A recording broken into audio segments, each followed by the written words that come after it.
economic empowerment and replace it with an economic empowerment bill.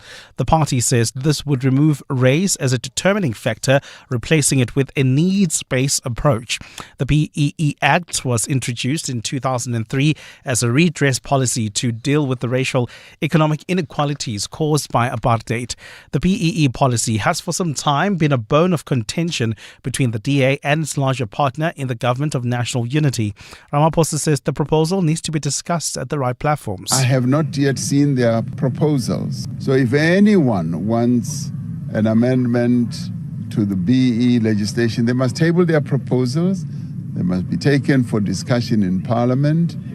And at the moment, the BE policies, legislation, regulations as they stand apply without any dilution whatsoever.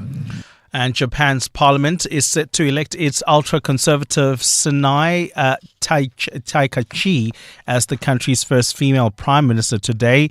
Takaichi will replace Prime Minister Shigeru Ishiba, ending a 3-month political vacuum and wrangling since the Liberal Democratic Party's disastrous election loss in July. Ishiba, who lasted only for a year in office, resigned with his cabinet following the 2 major election losses, paving the way for his successor. Gold is trading at $4,324.12 an ounce. The rand is at 17.26 to the dollar, 23.09 to the pound, 20.07 to the euro. Brent crude oil is at $60.98 a barrel. And in the traffic, we still have got delays. In fact, heavy traffic volumes on the N3 North between Vincent Chabalala Road and the Baklu interchange. That's due to roadworks. More roadworks are taking place on the M1 South, causing delays between Greyston Drive and Corlett Drive. A cloudy day in store for Gauteng with isolated afternoon showers and thunder showers expected. The temperatures will peak at highs between 20 and 24 degrees. The top story in EWN this hour: embattled Police Minister Senzo Mchunu returns to Parliament today to finalise his testimony before the Adhoc Committee investigating police corruption and interference. EWN, in touch, in tune and independent. For the latest, visit ewn.co.za or download the EWN app. You're with Clement Manyathela On 702. Let's Walk the Talk. Streaming on the Prime Media Plus app. DSTV channel 856. 92.7 and 106 FM.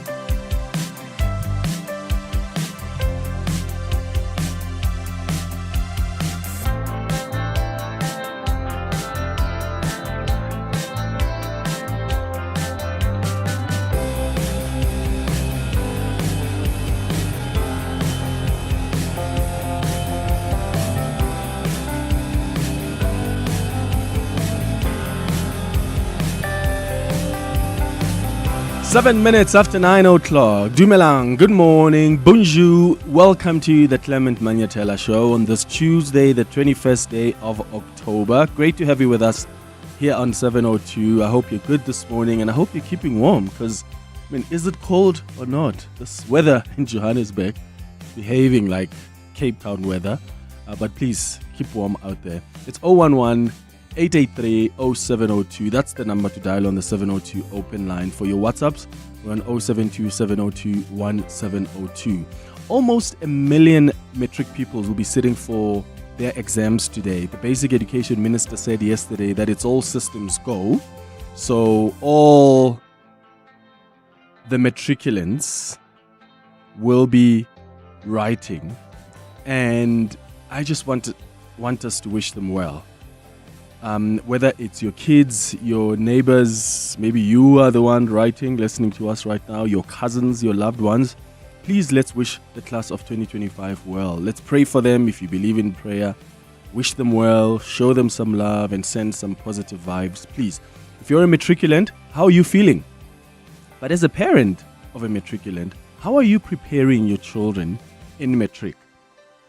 My mom used to wake us up in the early hours of the morning. I remember being woken up at 3 a.m. to study, pinching me. That trauma still haunts me today. Have you suspended your children's chores at home who are in matric so that they can focus on studying? Have you confiscated their devices because you don't want them to be on social media and on YouTube? Are they banned from social media during this period? How are you helping them stay focused and get ready for the exams? I'll take your calls and WhatsApps on that. But also, what do you think of the DA's economic inclusion bill, which calls, in fact, they call it a bold alternative to broad-based black economic empowerment? So the party is arguing that BEE has failed to produce poverty, or unemployment has become a tool for corruption that benefits politically connected elites. You may have seen yesterday, the organization says this new bill that they're putting up seeks to replace years of what it called ineffective empowerment policies that have left millions of South Africans unemployed, impoverished, and hopeless. And when you look at the plan, you'll see that there's a bigger focus on alternative models that align with the United Nations Sustainable Development Goals. And they argue that serve as a universal call to action for government, business, and civil society to end poverty, to address inequality, and create a path towards sustainable economic growth by 2030. So they're saying, instead of focusing too much on ownership, how about we focus on job creation, for instance? And you can read more, of course, about this proposal by the Democratic Alliance. I've got some thoughts about that. I do think that often the mistake we make is we throw the... King, what's that saying they say? Bongani said it this morning. You throw the water, or with the bathtub. What's that saying? Someone please remind me. You throw the water with the bathtub, or you throw the child with the bathtub. Please remind me. This just escaped me. You throw the baby with the water. What a funny saying. But that's precisely what I think often happens when we talk about BBBEE, is you want to think that it in its entirety, it's a big failure, even its intentions. And I think that's a mistake that we made. BBBEE, like any other policy, like any other system, is bound to be exploited. I mean, nothing is devoid from the possibility of exploitation. That's why even religion, as sacred as other people may think religion is, it can also be exploited. There are sacred things that can be exploited. So to put up BBBEE as if, oh, look at this. Great. We must look at the failures of this policy, but not try put it out there as if it's the only thing that gets exploited. I think we need to ask questions about how it's been implemented, questions around how you strengthen it so that its true intentions are truly expressed, and you are closing the loopholes that allow for the politicians we have to take advantage of that, together with the business people that they often work with. So let me know what you think of these thoughts by the Democratic Alliance. I think black people are not just supposed to be the participants in this economy. We're supposed to be owners of this economy as well. So if we're thinking about any policy or system that tries to level the playing field, we must have at the top of our minds the need and intention to bring black people into the ownership level.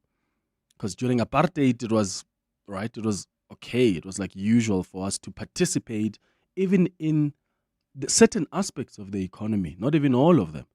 And now that we've got our democracy, we need to ensure that the playing field is leveled and all of us have the opportunities. I'll tell you more what my thoughts are about this, but please give me a call on 011-883-0702. Let me know what you think of the plan. But between 10 and 11 o'clock, we're going to be live at the parliamentary inquiry and at the Madlanga Commission, because the two inquiries continue. So the reason I've been taking you there live is because there are intricate and important details that have come out, especially out of the Madlanga Commission, from the witnesses who form part of the investigating criminal cartels that are operating in Gauteng.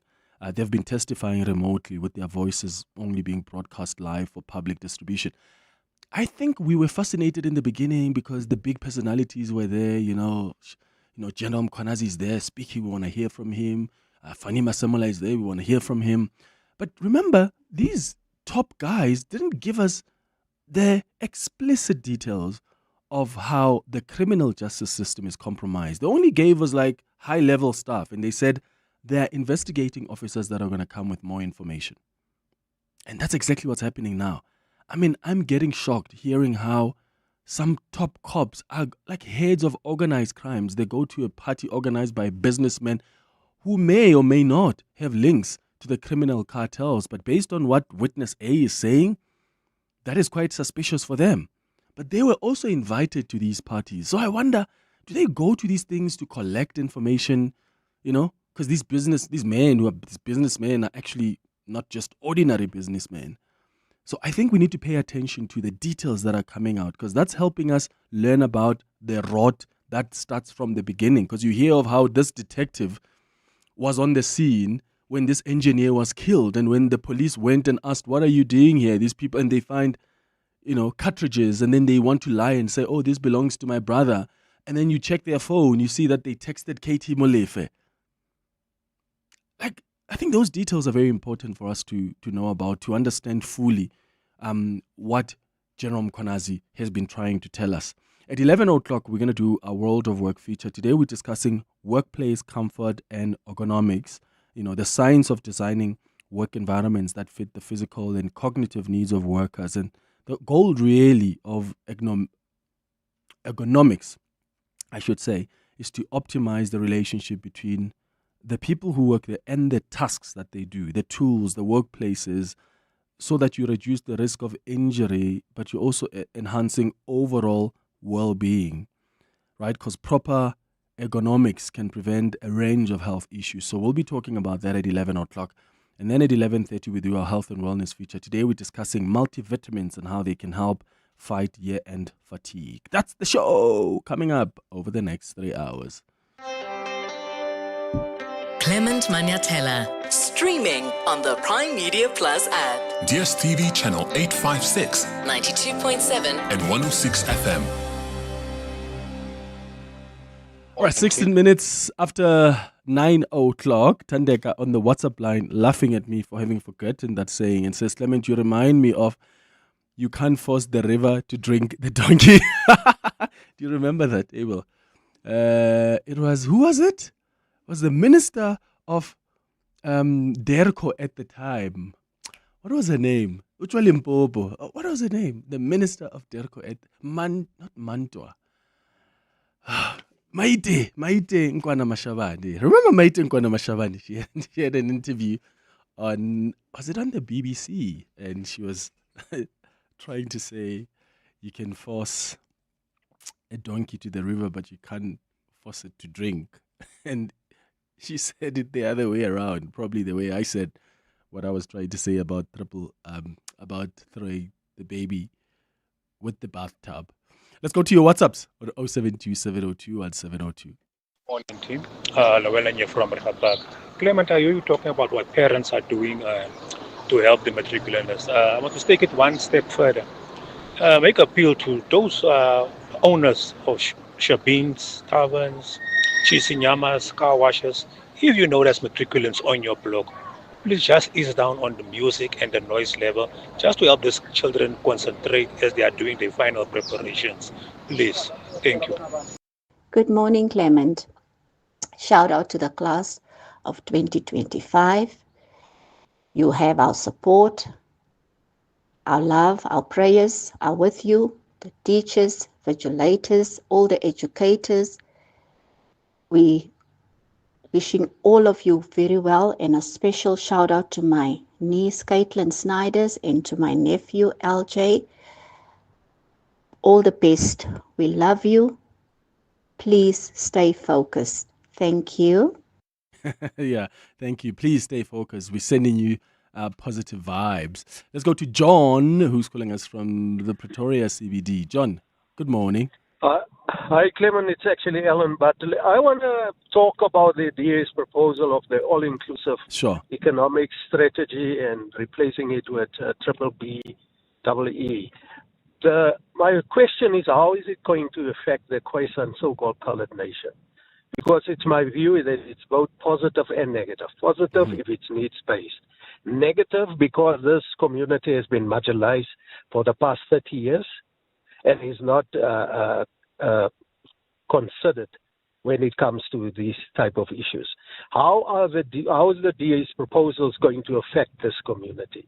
Because, as I've said, they are marginalized. They mostly the poor now in South Africa, especially in the rural areas. And how are we considering that the KL Act is not yet law? How are we going to bring this community to be considered and put on the forefront, since they are taking race-based economics away? Because that is negatively going to impact on that community. And that is my question to the DA. How and whoever, if they take it forward. But we will make representations both to the DA, to Helen Zeller, and as well as the presidency to take the Khoisan nation. And I want to make a proposal to you as well, Clement, on your show. Please invite Khoisan people onto your show as guests. Okay, because John? I think it's something that you must take into consideration. Okay, because all your guests are excluding the Khoisan people. Okay, what do you mean, John? So are you saying that if we talk about any other subject, let's go and find someone who is a Khoisan who can speak on that subject? Or are you saying bring them on to raise their issues? Because that we have done. Is that? Well, I might have missed it because I'm concerned when I'm listening to you. Okay. That your guests are mostly not from.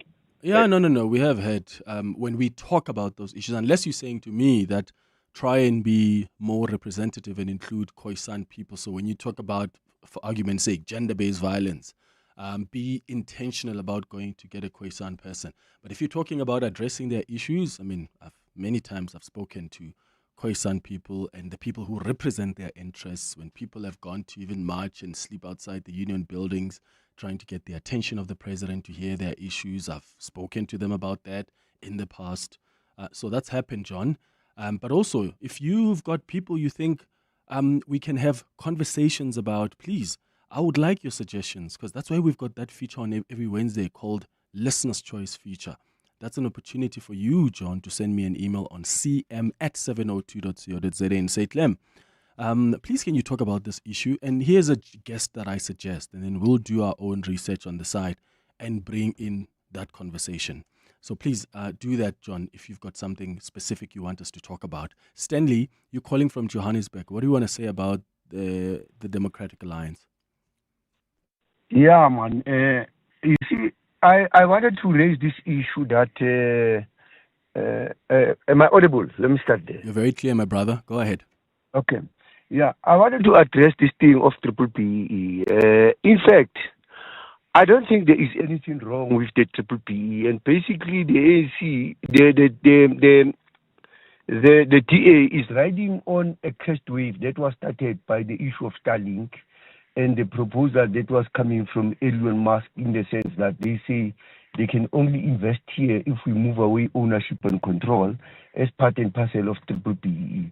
And I don't think it's a fair thing. And when the DA says BBBEE has failed, that is not correct. I mean, previously we had job preservation in our country, and blacks were reduced to becoming packers and hewers of wood. Currently we find them in management, in supervision and everywhere.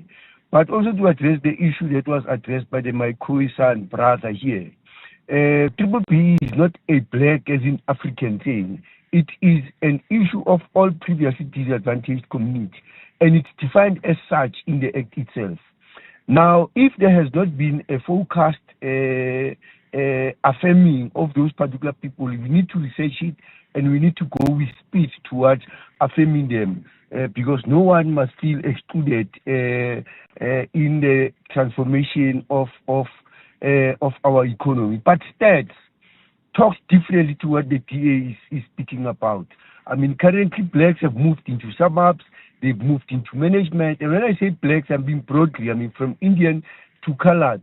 And that is why the areas where they're coming from looks abundant, because the more people get development, they move out of the township, out of the previous enclaves where they have been actually, let me say, caged in the township. So I feel DA wants to continue to pursue an apartheid agenda of separate development and excluding previously marginalized communities out of the mainstream of ownership and control in business and in the mainstream of the economy of the country. Yeah. Tabo in Johannesburg, well, thank you so much for, Stanley, thank you so much for your thoughts there. So someone was asking, what alternative is the DA providing? They were asking for that clarity. Well, in other words, the DA is saying BBBEE must be replaced with some kind of a scoring that is based on sustainable development goals and not the racial makeup of its shareholding. But that's the mistake being made, because BBBEE, right? The scoring of BBBEE, in my understanding, is not just about the racial makeup of the company. There are many other codes like ownership, skills development, management control, enterprise and supply development, and all of these other codes are just as critical. But the impression that I suppose the Democratic Alliance wants to create is that BBBEE only exists for that. Oh, it's just ownership, bring in black people. No, if you look broadly at how BBBEE is actually structured, there are many other codes. The scoring is not just about the racial makeup of the company. It's not. But also, those who are trying to argue for job creation to somehow be the replacement, which, by the way, BBBEE also advocates for, and you're saying, no, the focus must be on job creation as opposed to ownership. Right? Do you think black people exist to just participate in the economy? Black people must not only be the beneficiaries of this contribution to society.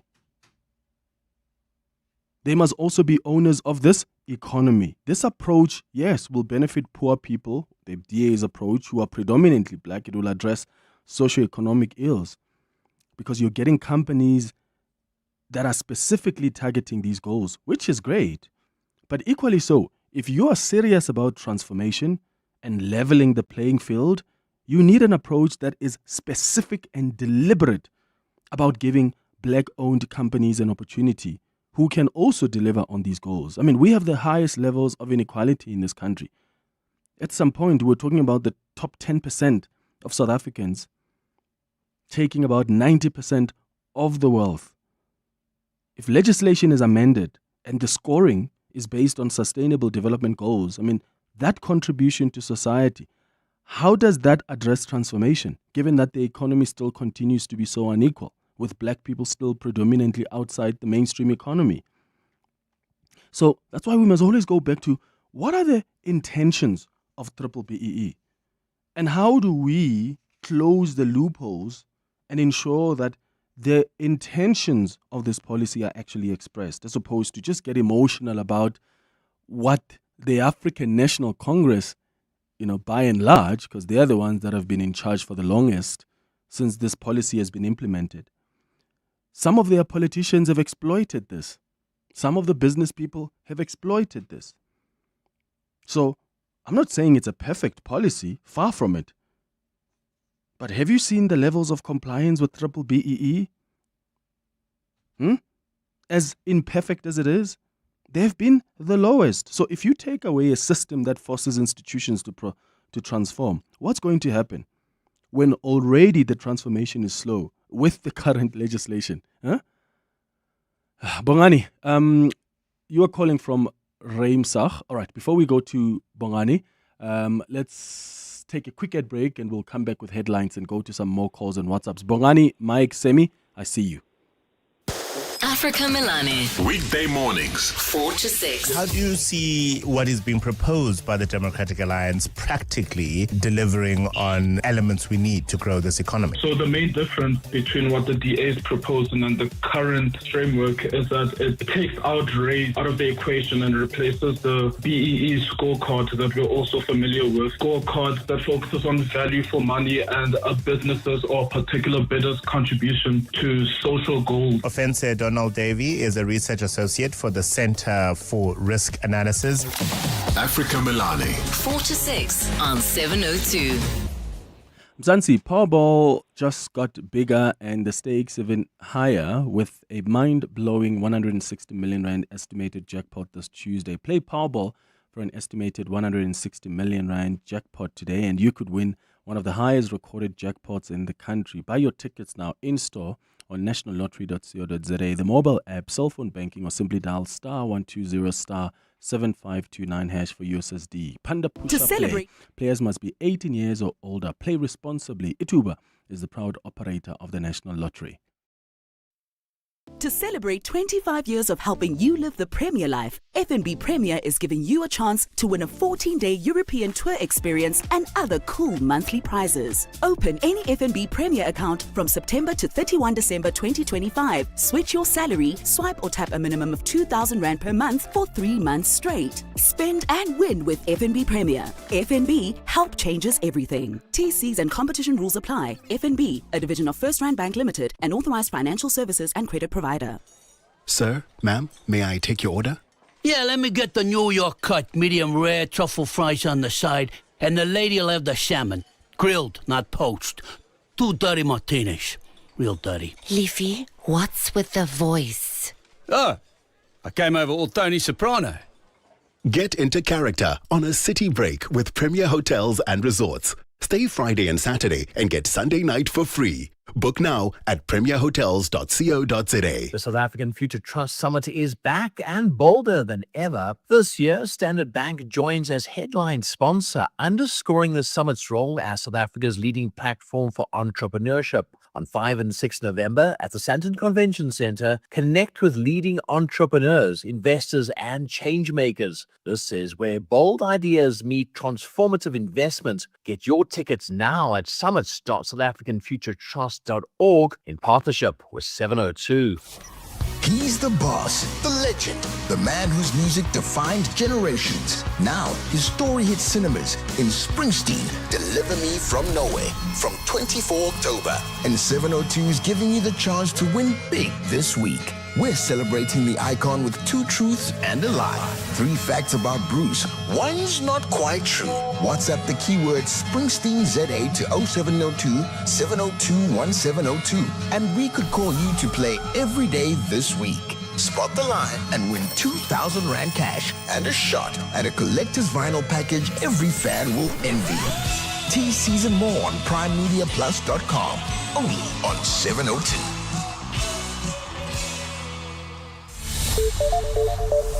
9:31, time for the latest in Eyewitness News headlines. Fisa, good morning. Thanks, Clement. Good morning. The inquiry into sexual harassment allegations against Eastern Cape Judge President Selby Mbenenge resumes this morning. Secretary of the Court, Andiswa Mengo, is accusing the top judge of sending her pornographic material and repeatedly making inappropriate sexual advances towards her. The Basic Education Department says schools have backup venues on standby in case of emergencies such as natural disasters that may affect writing centres during this year's matric exams. Minister Sivio Kwahube announced at a media briefing that there are almost 7,000 exam centres to accommodate more than 900,000 matriculants. The class of 2025 is beginning its exams today, with the minister says all systems are in place to ensure a smooth exam session. And the government in Morocco has announced measures aimed at encouraging young people to be involved in politics and pledging social reforms amid youth-led protests. A draft finance bill for 2026 would improve social services, including public education and healthcare. These are 2 sectors which demonstrators have urged the government to reform. Another bill seeks to enhance the roles of political parties, improve their transparency, and help more women and young people to join.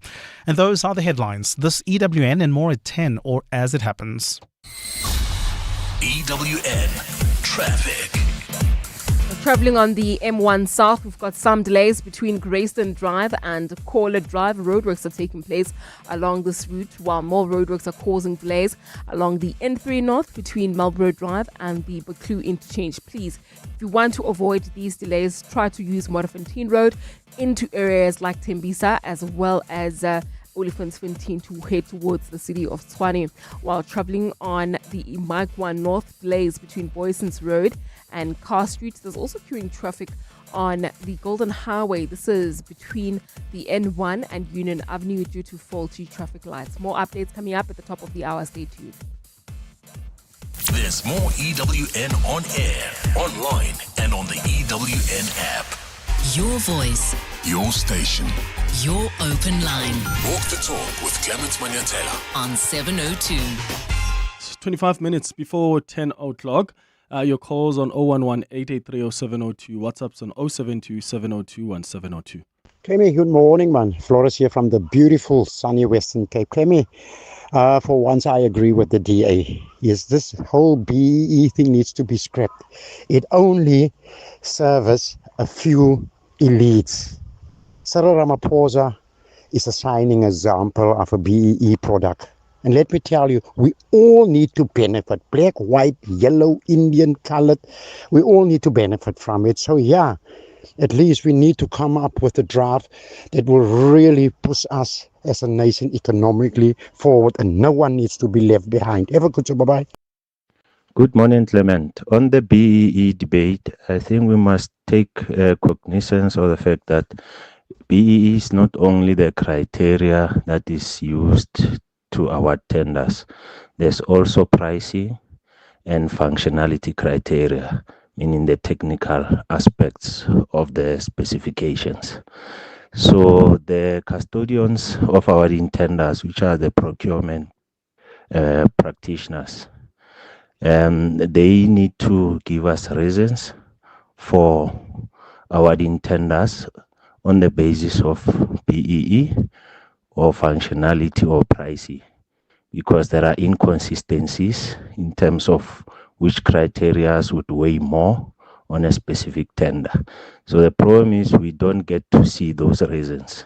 Hence, the most influential person in the awarding committee would tend to sway in or will have to have more, he will have more influence in the awarding of the tender. So it ends up depending on the individual. Bazuka from Pretoria. Good morning, 702. It's Jeannie speaking. I would just like to say, every time the DA makes a move, they are so prepared to handle what they are saying and to prove what they are saying is exactly what is happening. This has gone on from 1994. This is problems that came along from the very start of this law. Now, if they say this is not right, there's the wrong people are getting help here and not the people without work and qualifications. It's not those people that I help. It's people that the ANC choose to help. And this has been going on, and how are they going to stop it now? If you listen what is happening in the ANC. The corruption, how are we going to stop it? If somebody don't, just stop and read what is said. Because what they said is making 100% sense. Thank you. Look, what happens next time when the DA comes for employment equity? The Employment Equity Act. What happens if the DA next time says, no, it's okay for a company to have 98% of white people working there, even in senior positions? You don't need to transform as a company. What happens if they come for the Employment Equity Act? Do you think many of us are going to have the opportunities, like people who come after us who look like us, they're going to have the opportunities to do that? Nobody is saying here BBBEE is perfect, right? In fact, I was looking at the numbers collated by the broad-based Black Economic Employment Commission, and I've interviewed the commissioner at BBBEE many times, and different commissioners who have come in there. And the numbers I've looked at are not encouraging. So we agree there. Those numbers show that the number of black businesses, of black business owners had actually decreased at some point. The numbers show that there are still issues around verifying the BEE levels of companies. Those numbers I looked at show that there's still issues with fronting. But instead of scrapping the legislation, why don't you rather push for the strengthening of the regulatory frameworks? Because there has been some failure to regulate the policy. I mean, you look at the commission, which is tasked with ensuring that companies and government comply with and implement broad-based Black Economic Empowerment Act. What are they doing to ensure implementation? What are they doing to ensure no fronting takes place, to ensure politicians are not the sole beneficiaries? Companies are interpreting the codes as they please, and there is no effective monitoring or regulating them. Why don't we try fix that? Because if you accept that there are sectors of the economy where black business is still struggling to penetrate, then how is this new proposal by the Democratic Alliance going to help that black business that's struggling to penetrate in that white-dominated sector? What are they going to do? What opportunities are they going to have? I mean, this is a Democratic Alliance that rejected racial classification at their policy conference. I mean, racial classification, guys, that's quite key in addressing and redressing laws in South Africa, in effectively redressing the injustices of the past. I mean, how do you acknowledge that black people were disadvantaged by the apartheid system and were systematically locked out of opportunities because of their race? Remember, black people were not locked out of opportunities because they are poor. It was systematic. It was because of their race. So you acknowledge that the apartheid system systematically locked out opportunities for black people because of their race, and yet you believe race is not a proxy for disadvantage? I mean, go and read even the World Bank report. It says race is the most important determinant of life in South Africa. Inequalities we have today are the results of the apartheid system. Apartheid was engineered based on race. You can't romanticize the advances that a very small size of black middle class that have made to overcome poverty and empower themselves. And you romanticize that and make it the story for black people. There are millions of black South Africans who are still trapped in poverty for the foreseeable future. And they also deserve an opportunity to be owners and active participants in this economy. And I don't see how this proposal by the Democratic Alliance advances that. It's 19 minutes before 10 o'clock. Silo Mpo, Mo, I'll start with your calls after this. 7:02 afternoons. With Relebohile Maboja, 1 to 3 p.m. Can we get into the part where consent or the lack thereof is not blatant, as in a person did not necessarily say no, but we know and understand what the cues are? When we're talking about body language, that can be subjective, and that's where confusion can come in, which is why it's always emphasized that if it is not an enthusiastic verbal yes, that yes, I'm here with you and I'm in this with you, you take it as a no. So if we go back to the tea method or the tea analogy that Malmoon uses, if they say yes, great, make the cup of tea, enjoy the cup of tea, enjoy the chat. Remember the euphemism behind it. If they say no, don't push it. Chugini Pakri. 7:02 afternoons. With Relebohile Maboja. Let's walk the talk. This is Cindy on a 4-hour road trip with the girls. Did you know in the 1970s this landmark... And this is Cindy when she shares her 200 gig for 299 Rand on her MiFi router. Guys, Dodo, you're the DJ. Extra your summer with a 200 gig SIM-only data deal for only 299 Rand per month and stream anywhere with 2 months free YouTube Premium plus 5 gigs free YouTube data. Sign up or upgrade online and in store. T's and C's apply. Further together with Vodacom. The milk steamer was loud. So loud that Lungi heard hot milk instead of oat milk. It was bad. So bad. The milk didn't really sit right with a lactose intolerant customer.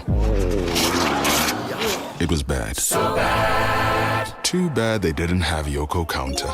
With Yoko Printer, orders flow straight to the barista. So good. Yoko Counter. Super simple POS and payments in one. No contracts, no hidden costs. If this ad caught your ear, imagine what Prime Media can do for your business. With South Africa's leading media company, your message reaches the right audiences across radio, digital audio, video, and display. The Prime Impact Sales Event is coming to Joburg 3 to 7 November and Cape Town 10 to 13 November. Register today for a free demo commercial, a custom campaign, and unbeatable annual partnerships. Seats are limited. Secure yours now at primeimpact.co.za. The Johannesburg Philharmonic Orchestra celebrates its 25th anniversary with its Spring Symphony season, opening with the annual joint performance by the Johannesburg and KZN Philharmonic Orchestras. The season runs from 30 October until 20 November, every Thursday at 7:30 p.m. at the Linda Auditorium. Tickets available on Quicket. The Money Show. Weekday evenings at 6. Daniel Manele is the B20 South Africa Energy Mix and Just Transition Task Force Chair. You suggest there's a big opportunity here for our continent. What opportunities are there from the Just Transition? The recommendations that we made in the task team are really geared towards what we refer to as the $11 trillion opportunity that this energy transition represents, and that Africa must take advantage of these opportunities and play its rightful role. The Money Show on 702. Let's walk the talk. The Money Show with Stephen Grootes is brought to you by ABSA Corporate and Investment Banking, proud sponsor of the ABSA Africa Financial Markets Index 2025. The insights to guide you through Africa's financial landscapes are waiting for you. ABSA is an authorized FSP and a registered credit provider. T's and C's apply. Your voice. Your station. Your open line. Walk the talk with Clement Manyathela on 702. 15 minutes before 10 o'clock. Bongani, you're calling from Reimsach. Good morning. Morning, Clement. So Sure. I just wanted to make a small contribution because you keep referring to apartheid, which is quite common and popular, and we all know. But I just wanted to remind you that 19 years before apartheid, there was the Natives Land Act of 1913, which is also called the Black Land Act. What it aimed to do was to reduce the ownership of land to black people to only 8.7%. What it also did, it also limited the amount of black participation in the land itself in the form of a lease. If you remember, by that time, the economy was running on agriculture. So what black people and white people did was that they because there was rich and white people, but there was a lot of there was rich and poor white people, but there was a lot of poor white people who couldn't farm their own lands. What they then did, they then took on black people to farm their farms using their own equipment, own seeds and stuff like that. And then at the end of the harvest, then they would share the harvest. That way, I think it was like more a 50-50 split. But what that Natives Land Act also did, it stopped that. So that to force black people to move from the farming areas to come and become cheap labor in the big towns. Because at the time, it was when the Witwatersrand was starting with the gold and stuff like that. And in the Northern Cape, they were doing your diamonds and stuff like that. So I guess the point I'm trying to make is that DA saying race-based economic empowerment is not good. It's just totally absurd. Yeah, and I think, the point you're raising there, Native Land Act and how that systematically reduced the ownership of land among black people. How do we bring black people back to having land back, their land back? So the DA then will argue that, no, don't do that because then that is race-based again. So that doesn't make sense for me. Apartheid was very clear. It was systematic. It was black people can't be allowed to own land like this. Black people can't be allowed in certain sectors of the economy. How do we just move on after democracy as if there's no need for us to try and reverse those injustices and the missed opportunities on black people's part as a result of the apartheid laws? Yeah, no. I hear you. And I think the other point I want to also make is that when people keep saying land, I think some tend to take it literal. Land back in the day was it meant economy, the economy itself. Like if we use the example that I made of 1913. But now when we say land, it kind of has a different meaning. That's kind of how I look at it. Yeah. Bongani, in Remsach, thank you so much for your thoughts, man. Mpo, you're in Rosebank. What do you think? Clement, but I think, so with the BEE and the Employment Economic Act quota system, is that, Clement, these are good on paper and they're great. So now the DA does not want to say because a few people took advantage of the system and they found loopholes, which is what human beings do. They always look for a loophole and to benefit. In any system. In any system.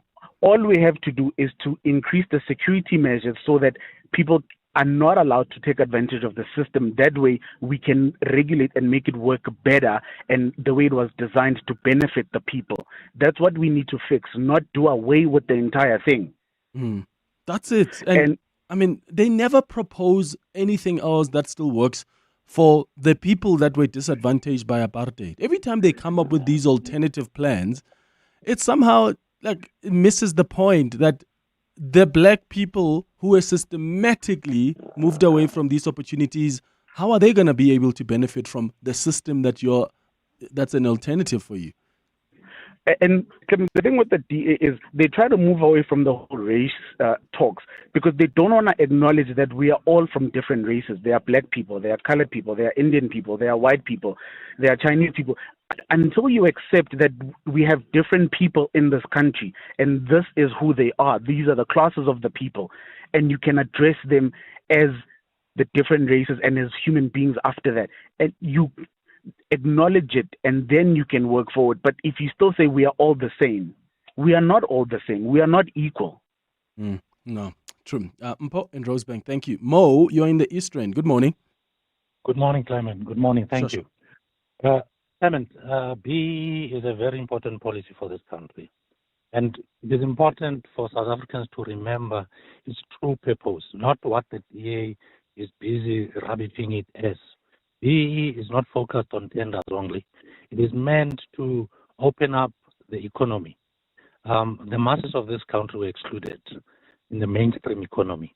And BEE was meant to create an opportunity for the masses or the previously disadvantaged, black, Indian, white, colored, because whites are benefiting from the BEE policy itself, as long as they comply in terms of ownership. You know, they are benefiting, and I am in that space. I'm in a manufacturing space. I can tell you that if you were approaching companies like Eskom, Telkom, ArcelorMittal at that time, you wouldn't get in because they would tell you there's an existing 10-year contract with a white-owned company. Yes. And this contract would only benefit white companies who are subcontracted to the main contract. So effectively, black business would not even be seen. You will come only to collect scrap, and that's it. So South Africans need to understand BEE is not about tenders. Tenders need to be regulated. That's a fair point. We've identified gaps there, but there are gaps, and we have the BEE Commission. It is time that the BEE Commission comes up to the party and plays its role, because its role is to make sure that it is enforced, it monitors, and it makes sure that where there's fronting, people are punished and blacklisted accordingly. Companies that do not comply with the act, and people must understand, it is not only limited to government business. It is limited to all sectors of business in South Africa to say, if you are Airbus in South Africa and doing business in South Africa, you need to procure at least a minimum percentage of your spend with South African companies so that those companies can be exposed to the mainstream economy and play in that field and be competitive in that space as well. If you're competing in mining, it is the same thing. It is not about politicians. Yes, we've been in this space. We are not connected. We've made it work. We've made it work because we've marketed ourselves, we've presented our credentials, and we've proved ourselves in that point. And there's many other black businesses that have done that. And there's black been people just and then there's been skills development in that process. There has been like supplier like, because people, when you talk triple BEE Mo, they want to make it seem like, oh, race base is just trying to get black people to be owners of other people's companies. Like, it's so limited to that. That's why that's why the DA then says, no, we want to broaden it so that the scoring is based on sustainable development goals and not just on race. But Triple B it is scoring broadened is not already. just about race. It's already broad. Exactly. It is broad already. It is skill development. It is empowerment. It is companies, startups that come up with good business solutions that just need to be given a chance to participate in the mainstream of the economy. Yeah. Mo, got you, man. Thank you for your contribution in the East Rand. It's 7 minutes before 10. Dreaming of a tropical escape? World Leisure Holidays has your ticket to paradise with exclusive getaways to the Indian Ocean Islands. From the beaches of Mauritius and the Maldives to the charm of Madagascar, Seychelles, Zanzibar, and more, your dream destination awaits. Take advantage of early bird specials and pay stay offers. Call 011-285-2500 and mention 702 for a mystery discount. Or follow us on social media or contact your nearest travel professional. Start planning your escape today. T's and C's apply. Change will give you blisters. You can wear it in, or it can wear you down. It's exhausting, uncomfortable, pushy. Change is work. Change is motivating. Change is ambitious. Change is the finish line that always moves. Change is opportunity. We're ready to chase it. For over 3 decades, we have been committed to seeking out the best investment opportunities for you, wherever they may be. 91. Investing for a world of change. 91 is an authorized FSP. Lyft is turning 5 and we're celebrating with South Africa. Back in 2020, the public chose our name, and now 5 years later, Lyft is inviting you to design a tale of a real Airbus A320. That's right, your design could take to the skies on one of our aircraft. And the best part? The winning designer gets flights for a whole year. Don't miss your chance to leave your mark on South African skies. Visit lyft.co.za to enter today. T's and C's apply. The vault is loaded. The clock is ticking. Get ready for Swiper by Absa Rewards. Next week, 702 and Absa Rewards could make you up to 30,000 Rand richer. Plus, give you a chance at a brand new JQ J5 Vortex, plus 3 months of premium car insurance from Absa if you're an active Absa Rewards member with a valid driver's license. Want in? Send hashtag Absa Swiper Rewards to 067 384 0022 and catch Swiper by Absa Rewards on 702 Breakfast with Bongani Bingwa. Your story matters. Absa. Absa is an authorized FSP and registered credit provider. T's and C's available at primemediaplus.com. Your voice. Your station. Your open line. Walk the talk with Clement Manyathela on 702. 5 minutes before 10 o'clock. Morning, Clement. Clement, there is nothing wrong with the BEE laws and the employment equity quota systems that have been put in place. The only wrong thing is the people that are trying to take advantage of that system. That means we need to secure the security mechanisms in place much better so that people do not take advantage of the systems and they actually used the way they've been intended to be used. But it is human nature for people to constantly try and take advantage of the system. Clement, why is there a scarcity mentality when it comes to addressing the economic issues in South Africa? I feel like you have a view that transformation in terms of ownership would be limited without without the triple BEE, and yet we know that this economy is not even potentially functioning at 30 or 40% of its capacity. This economy can still grow so much more, which could potentially have that ability of accommodating every single business that exists in this country, whether it's black or whatever color it comes in. We have this, I feel like we have this scarcity mentality around what is the potential of this economy. But how do we grow the economy? Because we can still work towards reforms in our policies to grow the economy, reforms that are inclusive, right? In that intention to grow the economy. And that's precisely what triple BEE is intended to do, is that as your business grows, or as investors come and they want to invest here, or as your business continues to grow, here are the opportunities to develop and transfer the skills to other communities on the ground, especially black communities, especially women, especially white women too, right? Because when we look at these transformation policies, these inclusive policies, we somehow want to limit to black people. But the argument I'm trying to make is, if you go read the entire triple BEE system as a policy, The scoring is not just about the racial makeup of the company.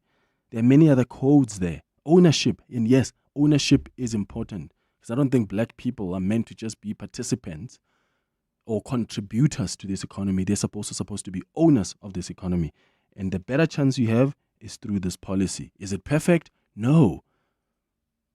Should the commissioner, the regulatory body that's supposed to ensure compliance of companies with this policy, is it doing this work it should be doing? I don't think it's effective enough.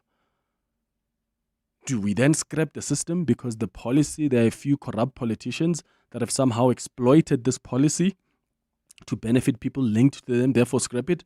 No, I don't think so. I think find ways to try and strengthen, right, the regulatory and oversight mechanisms, as opposed to want to come and argue, as the DEA argued at their conference, that when you are a black person, that is not a proxy for disadvantage, even though they acknowledge that apartheid was systematic in its disadvantage against black people, and yet they say black people must not be the beneficiaries, only be the beneficiaries of this contribution to the economy. They must also be the argument we make is they must also be the owners of the economy.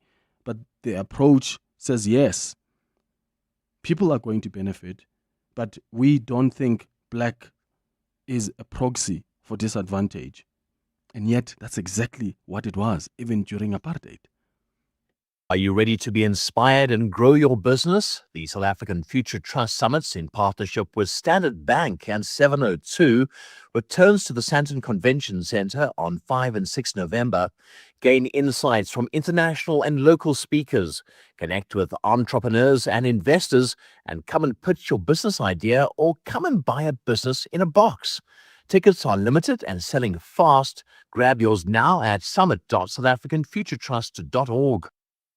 At the heart of global conversations shaping the future, Africa's voice matters more than ever. As Africa's largest bank by assets and lead sponsor of the B20 Summit, Standard Bank Group is proud to spotlight the continent's growth, partnerships, and potential on the world stage. Through informed dialogue, powerful partnerships, Standard Bank is driving sustainable growth where it matters most. Standard Bank is an authorized FSP and registered credit provider.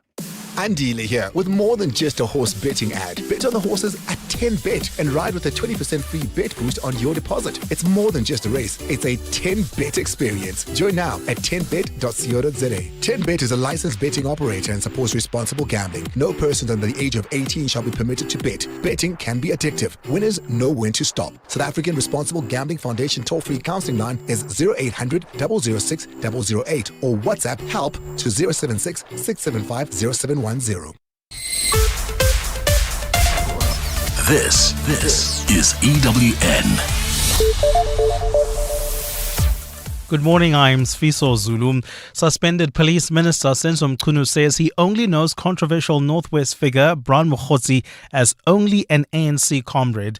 Mchunu is continuing his testimony before Parliament's Adhoc Committee today, which is probing alleged political interference within the SAPS. He's requested the inquiry to listen to his denial again before Parliament's Police Committee in March that he does not know Mokgotsi. Evidence leader Norman Arendse is questioning Mchunu about his affidavit in which he cautions against making assumptions when people claim to know him. He's tried to clarify distinctions between saying someone is an associate and a comrade. Mchunu says he did not lie before the police committee in March. Now, what complicated things, in my view, is that when General Mkhwanazi made his statement on the 6th of July, he then tells the public something twisted.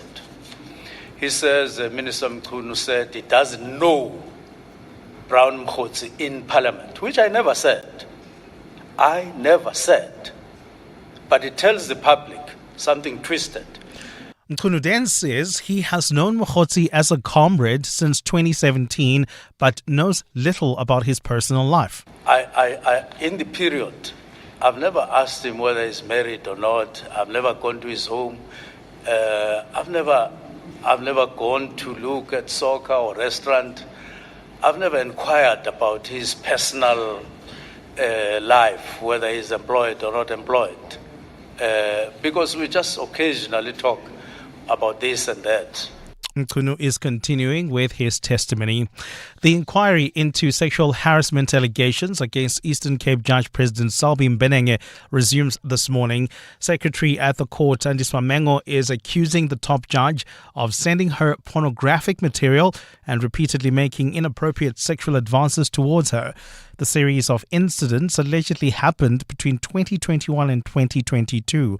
Khomoso Modise reports. While Eastern Cape High Court Secretary Andiswa Mengo alleges that the advances from Judge President Selby Mbenenge were unwanted and warrant sexual harassment, he denies this, insisting their relationship was consensual. He claims Mengo sent him provocative pictures of herself, soliciting compliments from him, and later deleted them. Mengo claims Mbenenge sent her pictures of his private parts and also deleted them. Over the next 2 days, counsel for both the judge and Mengo will make oral arguments before a judicial conduct tribunal panel. If found guilty of gross misconduct, Mbenenge could be the next judge in South Africa to be impeached. Khomoso Modise, Eyewitness News. The Basic Education Department says schools have backup venues on standby in case of emergencies such as natural disasters that may affect writing centres during this year's matric exams. Minister Siviwe Kwagube announced at a media briefing yesterday that there are almost 7,000 exam centres to accommodate more than 900 matriculants.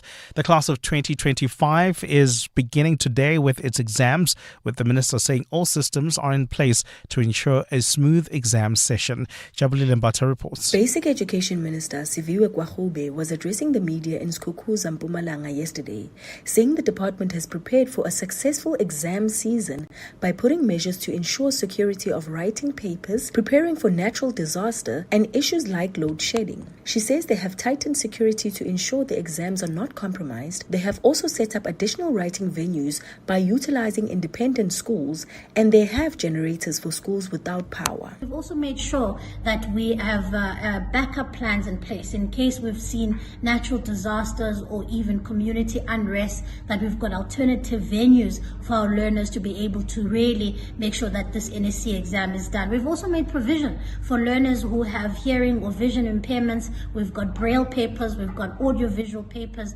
She added that the printing and exam paper storage facilities are secure with alarms and access control. Jabulile Mbata, Eyewitness News, Mpumalanga. The government in Morocco has announced measures aimed at encouraging young people to be involved in politics and pledging social reforms amid youth-led protests. A draft finance bill for 2026 would improve social services, including public education and healthcare, two key sectors which demonstrators have urged the government to reform.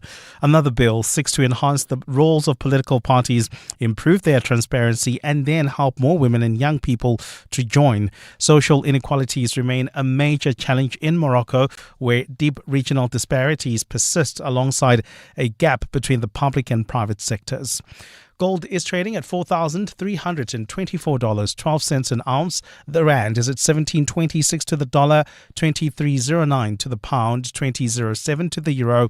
Brent crude oil is at $60.98 a barrel. Traffic remains very slow on the N3 North in the Kelvin area. This is due to roadworks taking place between Marlborough Drive and the Baklu interchange. There's also queuing traffic due to more roadworks taking place on the M1 North between the Collett Drive exit and Glenhove Road.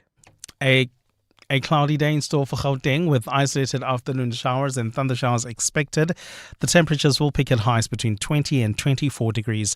The top story in EWN this hour: suspended Police Minister Senzo Mchunu has told Parliament that he only knows controversial Northwest figure Brian Mokgotsi as only an ANC comrade. EWN, in touch, in tune and independent. For the latest, visit ewn.co.za or download the EWN app. You're with Clement Manyathela on 702. Let's walk the talk. Streaming on the Prime Media Plus app. DSTV channel 856, 92.7 and 106 FM.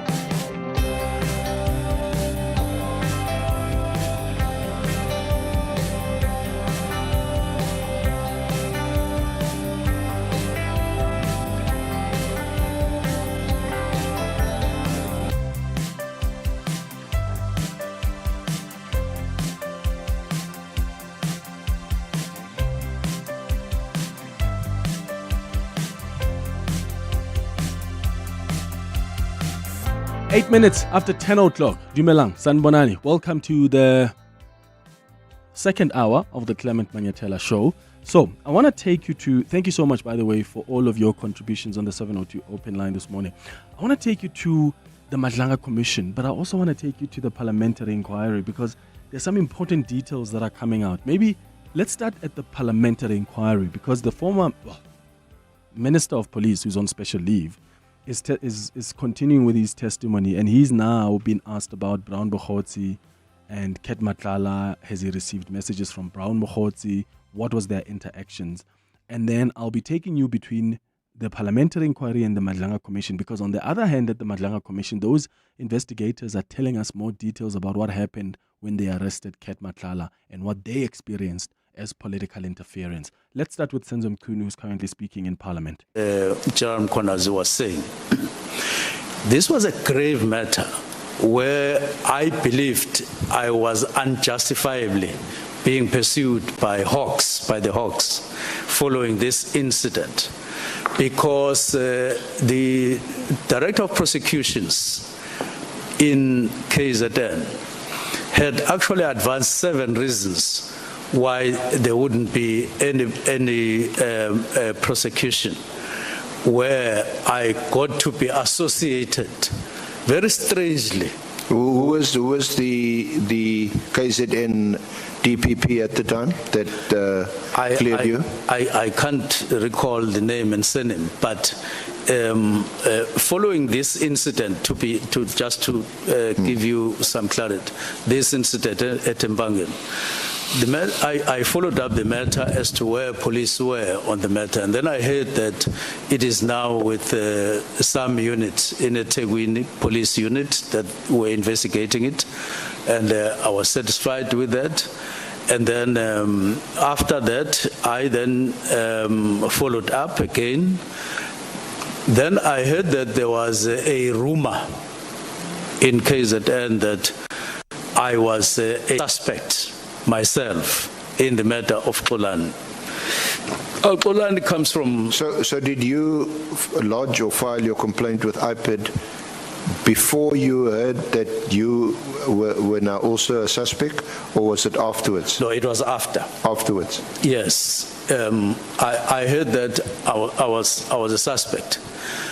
And this got the family very worried and myself very worried. And I had the services of a private investigator myself to say, no, now that there is a story going around which I don't know anything about, let me safeguard myself and get a private investigator.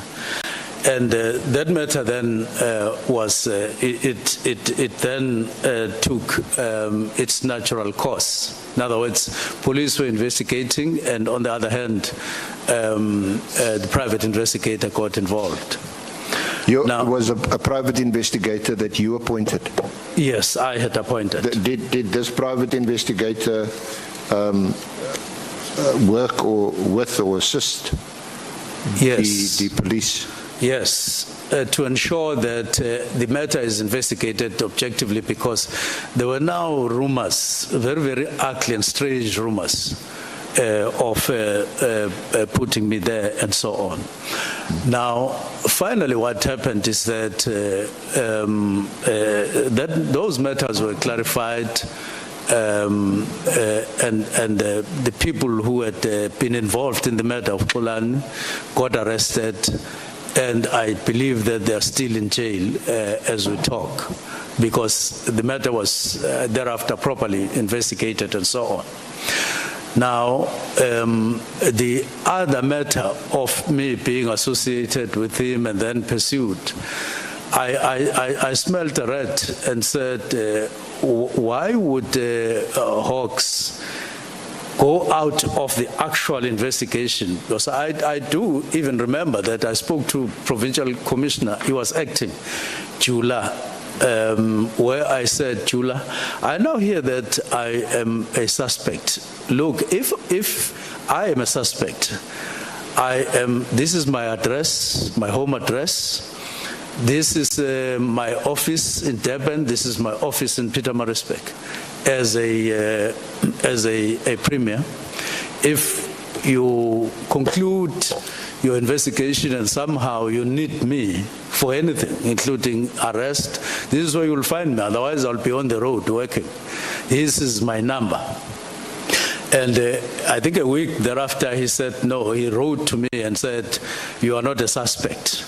There is a process going on investigation, which led finally to the arrest of people who had pulled the trigger and those who had taken his cell phone, being identified and all that, and the matter was closed.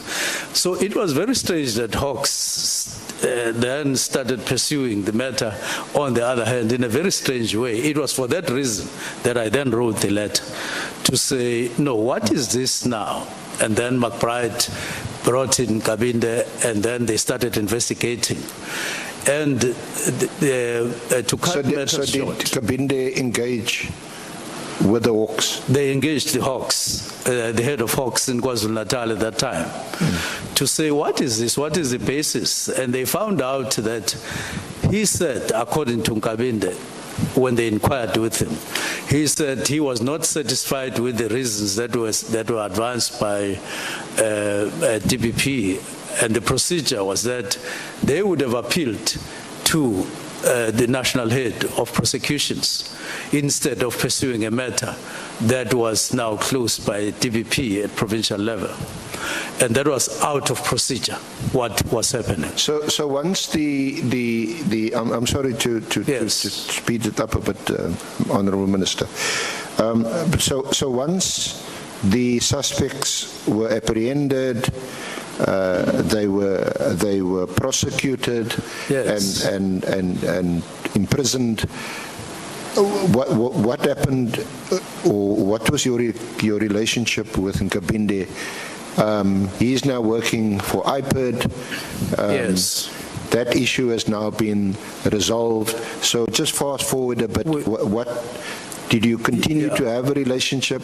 Did it strengthen with Nkabinde? Did it become personal? Just tell us a bit about that.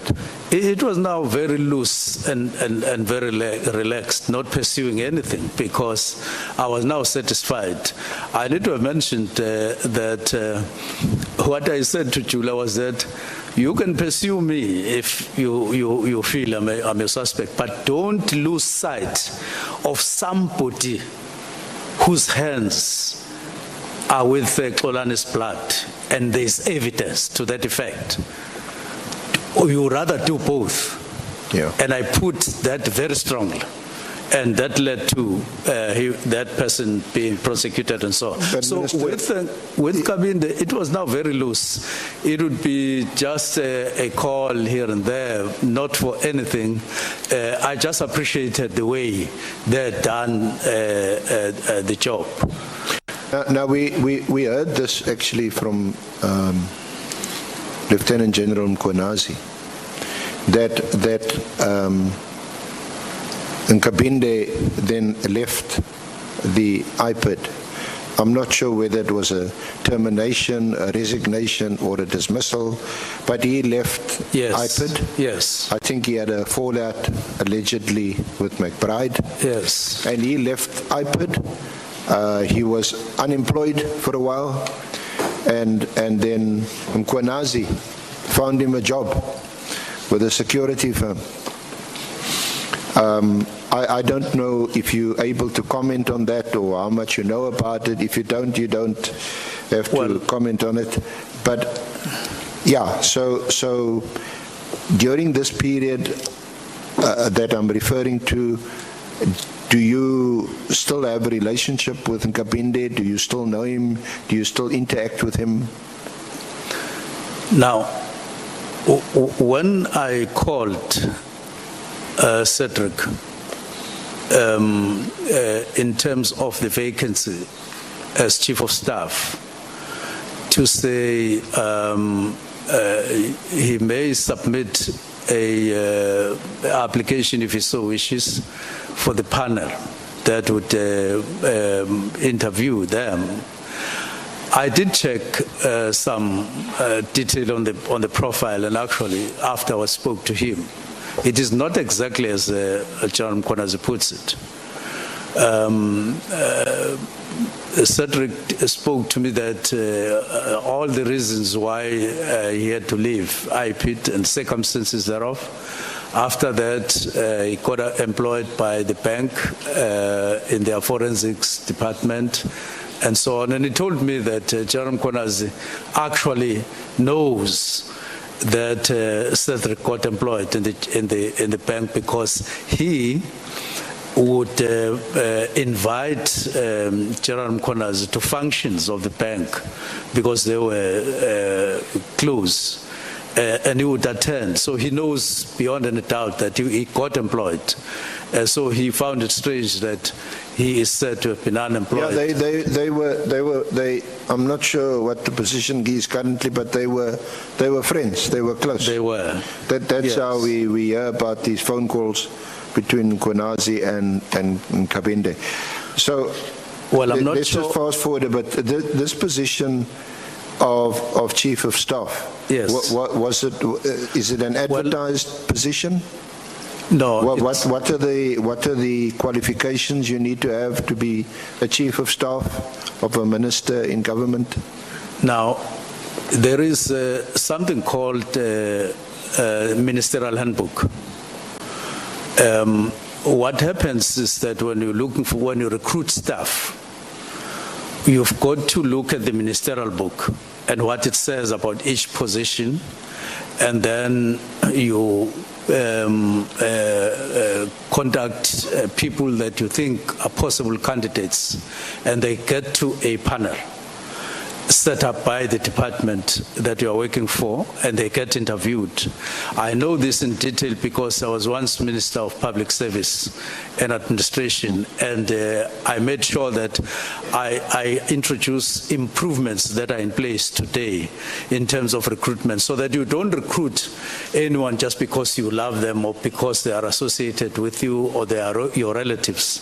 We prescribed certain qualifications because if you're chief of staff, you are actually a chief director. So it can't be that you get there because you are related to the current minister. You must possess, because you get a salary paid for by the public, you must be seen to be meeting certain criteria. So he had to meet the criteria qualifications for a chief director together with in the other public people. in Yes, the public service. Definitely. And that position is advertised. No, that position is not advertised. It just gets proceeded with internally. Because I'm asking because you mentioned something about a panel. Maybe I got it wrong. Yes, I heard wrong. Yes, it gets processed by the department itself internally. That there's you are supposed to have such a number of staff members, and we are ready with the panel. You can give us names and so on, including internally. People get to know inside the department that. So how does the panel get these names? Is it an internal? It's an internal arrangement that you give them names of people, but other people get to know that there's a post internally within that department, and they apply. But it is a risk thing in the sense that when anyone who works with you, who agrees to work with you, has their term attached to your term. So being minister, you get appointed, but at some point you get appointed, you know that you will get disappointed at some point. And when they come, they know that they will be disappointed together with you. Yes. So you can't easily leave a permanent post only to be disappointed the following week or so. No, I just want to understand, how did Nkabindi's name get into the mix? If this was an internal process, how did his name get? It's an internal process. Did you put forward his name? You put forward the names as a minister, but you also allow, if there are people internally that can apply, that would wish to apply, and they do so. And so they therefore submit their profiles, why they think they are suitable, and so on, and then they get interviewed.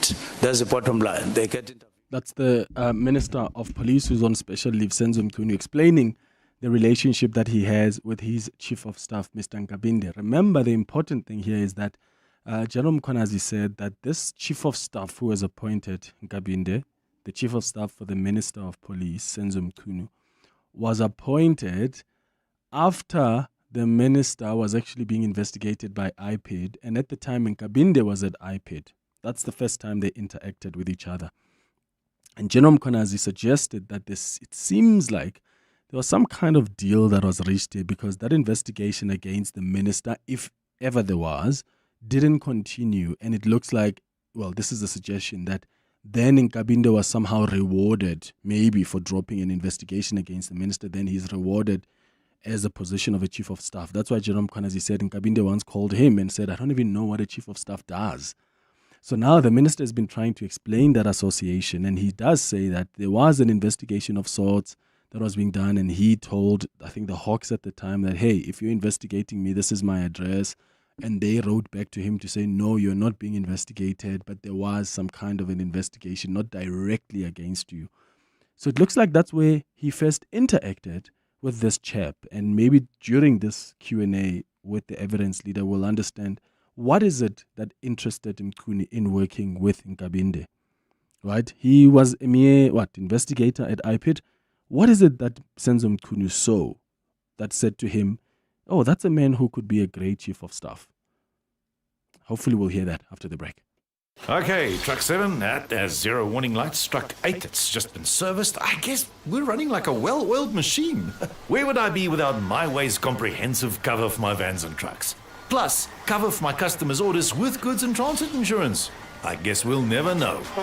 Visit myway.co.za or dial 0860 64 64 64 and get a quote today. MyWay is a licensed non-life insurer and FSP. T's, C's and standard rates apply. MyWay. Live your way. What do partners of the Gates Foundation do when facing the world's toughest challenges? They keep going. From discovering a plastic drape that helps detect excessive postpartum bleeding faster, to developing better bed nets to kill malaria-carrying mosquitoes, to researching an RSV vaccine that could save hundreds of thousands of children.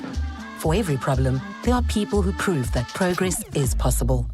The Gates Foundation, partners of human potential. Learn more at gatesfoundation.org/keep going. Unlock exciting bonus prizes when you top up your Betway account with a Betway Bucks voucher. From millions in cash and bonuses to extra bets and so much more, every top up is a chance to score big.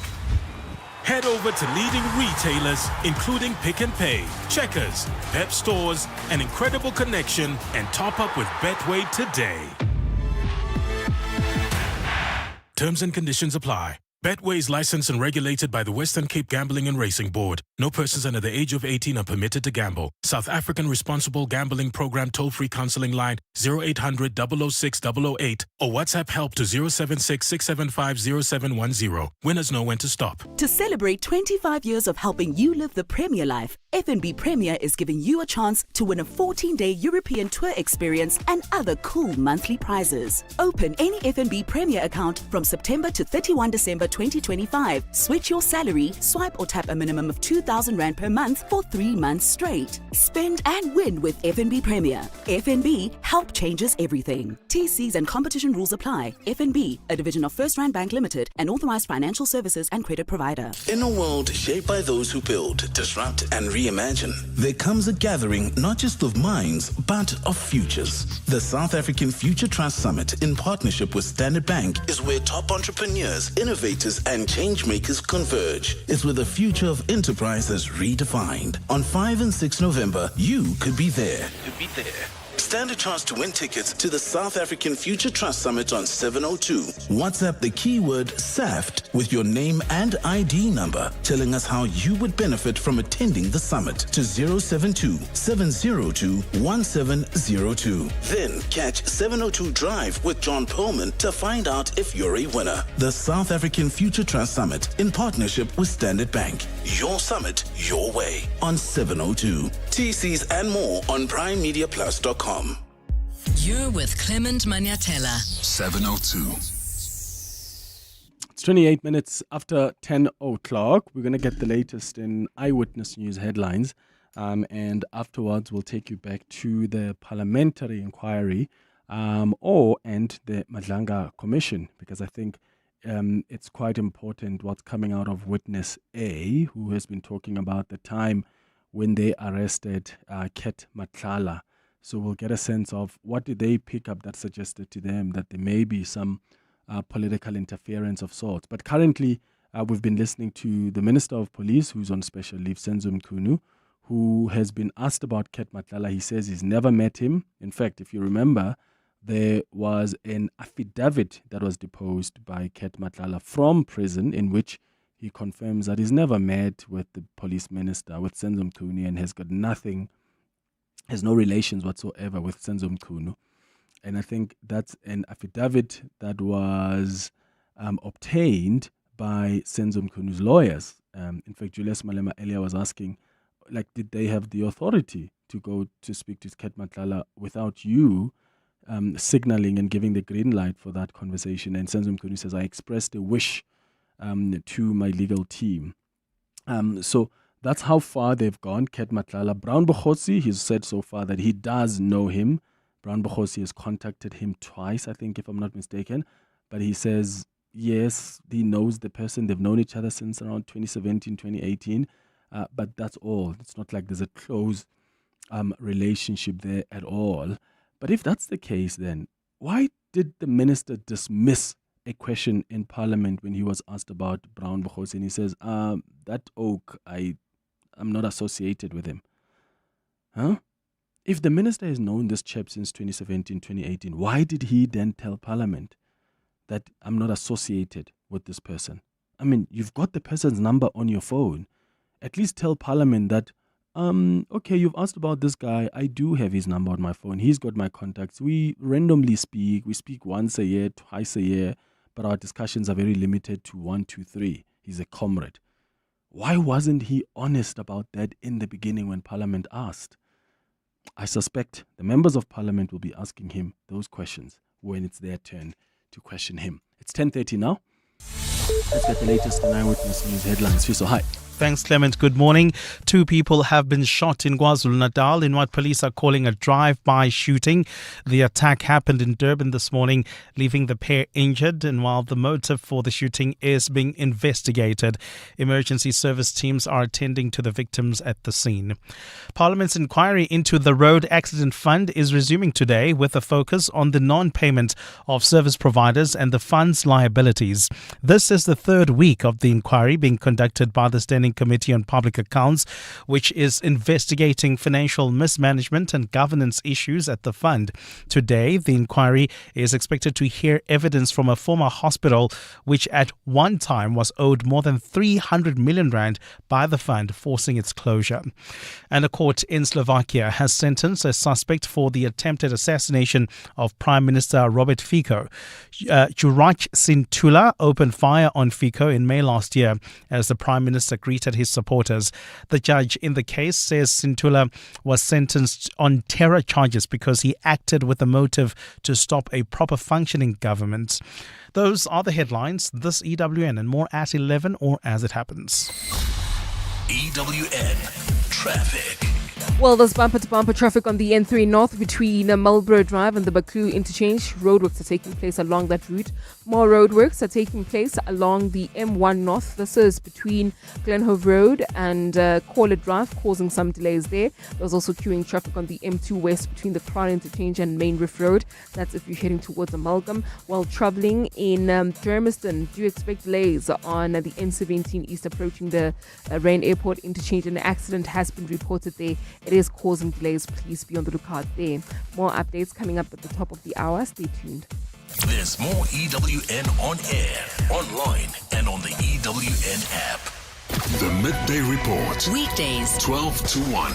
How much buy-in is there from the ANC on this, and have you had a discussion with them about it? This is the initial announcement of the bill itself. It is still going to be introduced through a first reading debate into Parliament. We understand we're in coalition agreement with the ANC and national government, but that doesn't mean we need to agree with them all the time. Fundamentally, we are here to represent the interests of voters, and we need to make sure that we call for the policy changes that are required in order to create an inclusive South Africa. Matt Cuthbert.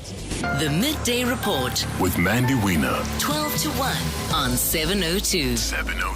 Mzansi, Powerball just got bigger and the stakes are even higher with a mind-blowing 160 million rand estimated jackpot this Tuesday. Play Powerball for an estimated 160 million rand jackpot today and you could win one of the highest recorded jackpots in the country. Buy your tickets now in-store on nationallottery.co.za, the mobile app, cell phone banking, or simply dial *120 *7529 hash for USSD. Panda Pusha Play. Players must be 18 years or older. Play responsibly. Ituba is the proud operator of the National Lottery. At the heart of global conversations shaping our future, Africa's voice is more important than ever. As proud lead sponsor of the B20, the Standard Bank Group is honored to showcase the continent's growth, partnerships, and potential on the world stage. Because driving Africa's growth isn't just our ambition, it's our purpose. Tune in every Monday from 3 p.m. for the Standard Bank B20 In Brief for key insights and updates around the B20. Standard Bank is an authorized FSP and registered credit provider. To walk the talk is to turn words into meaningful actions. And it's what we at 702 are committed to doing every day. We're also committed to following the rules set out by the Broadcasting Complaints Commission's Code of Conduct. To give you balanced programming, fair comment, and accurate news. But if we stumble along the way and you feel we're not living up to the code, let us know on comment@702.co.za. And if after that you're still not happy, you can direct your complaint in writing to the Broadcasting Complaints Commission, PO Box 412365, Craig Hall 2024. For more, visit bccsa.co.za. Feel the rhythm of summer at the Old Mutual Music in the Gardens, featuring Mikasa and Jazeel Brothers, live on Saturday, 25 October at the Walter Sisulu Botanical Garden. Experience soulful sounds, sunshine, and good vibes in one of Joburg's most beautiful settings. Get your tickets now at webtickets.co.za. Proudly presented by Old Mutual, 702 and Breakout Events. You're with Clement Manyathela. 702. Let's walk the talk. 25 minutes before 11 o'clock, let's take you back to Parliament where Senzo Mchunu, the Minister of Police on special leave, continues with his testimony. Had been confronted with the same WhatsApp and proof of payment evidence that he had publicly alleged. And I know that subsequent to that, the Honourable Chair did confirm that there was no such at the Portfolio Committee. And I did attend. There was no such presentation. And there are a number of those. I don't want to exhaust all of them. But also somewhere in point 66, during the Adhoc Committee hearings on 9 October, the honourable members, yes, that's what I'm saying, the chair of the Portfolio Committee did deny all these things being presented, including any commentary from SAPS, because in that meeting, SAPS never raised any concern whatsoever about the disbandment. They just presented compliance and so on. But the other discrepancies, Mr. Matlala, or any 360 million tender was not presented there and so on. So there are quite a number of discrepancies. I'm just making references to them in the interest of time that come about in his statements depending on the platform. And that is very, very worrying. Well, you've set it out in your statement. Yes. Thank you very much, Honourable Minister, Honourable Chair. That concludes this part of our questioning. As usual, at the back end, you're a cricket man at the back end. If I can get the opportunity of asking a few more questions, depending obviously how it goes with the honourable members' questioning of the Minister. Thank you. Thank you very much, Minister. Yeah, Minister and SC, thank you so much. It has been a protracted session, starting from Thursday last week. I think you deserve a 20 minutes break. We will come back at 11.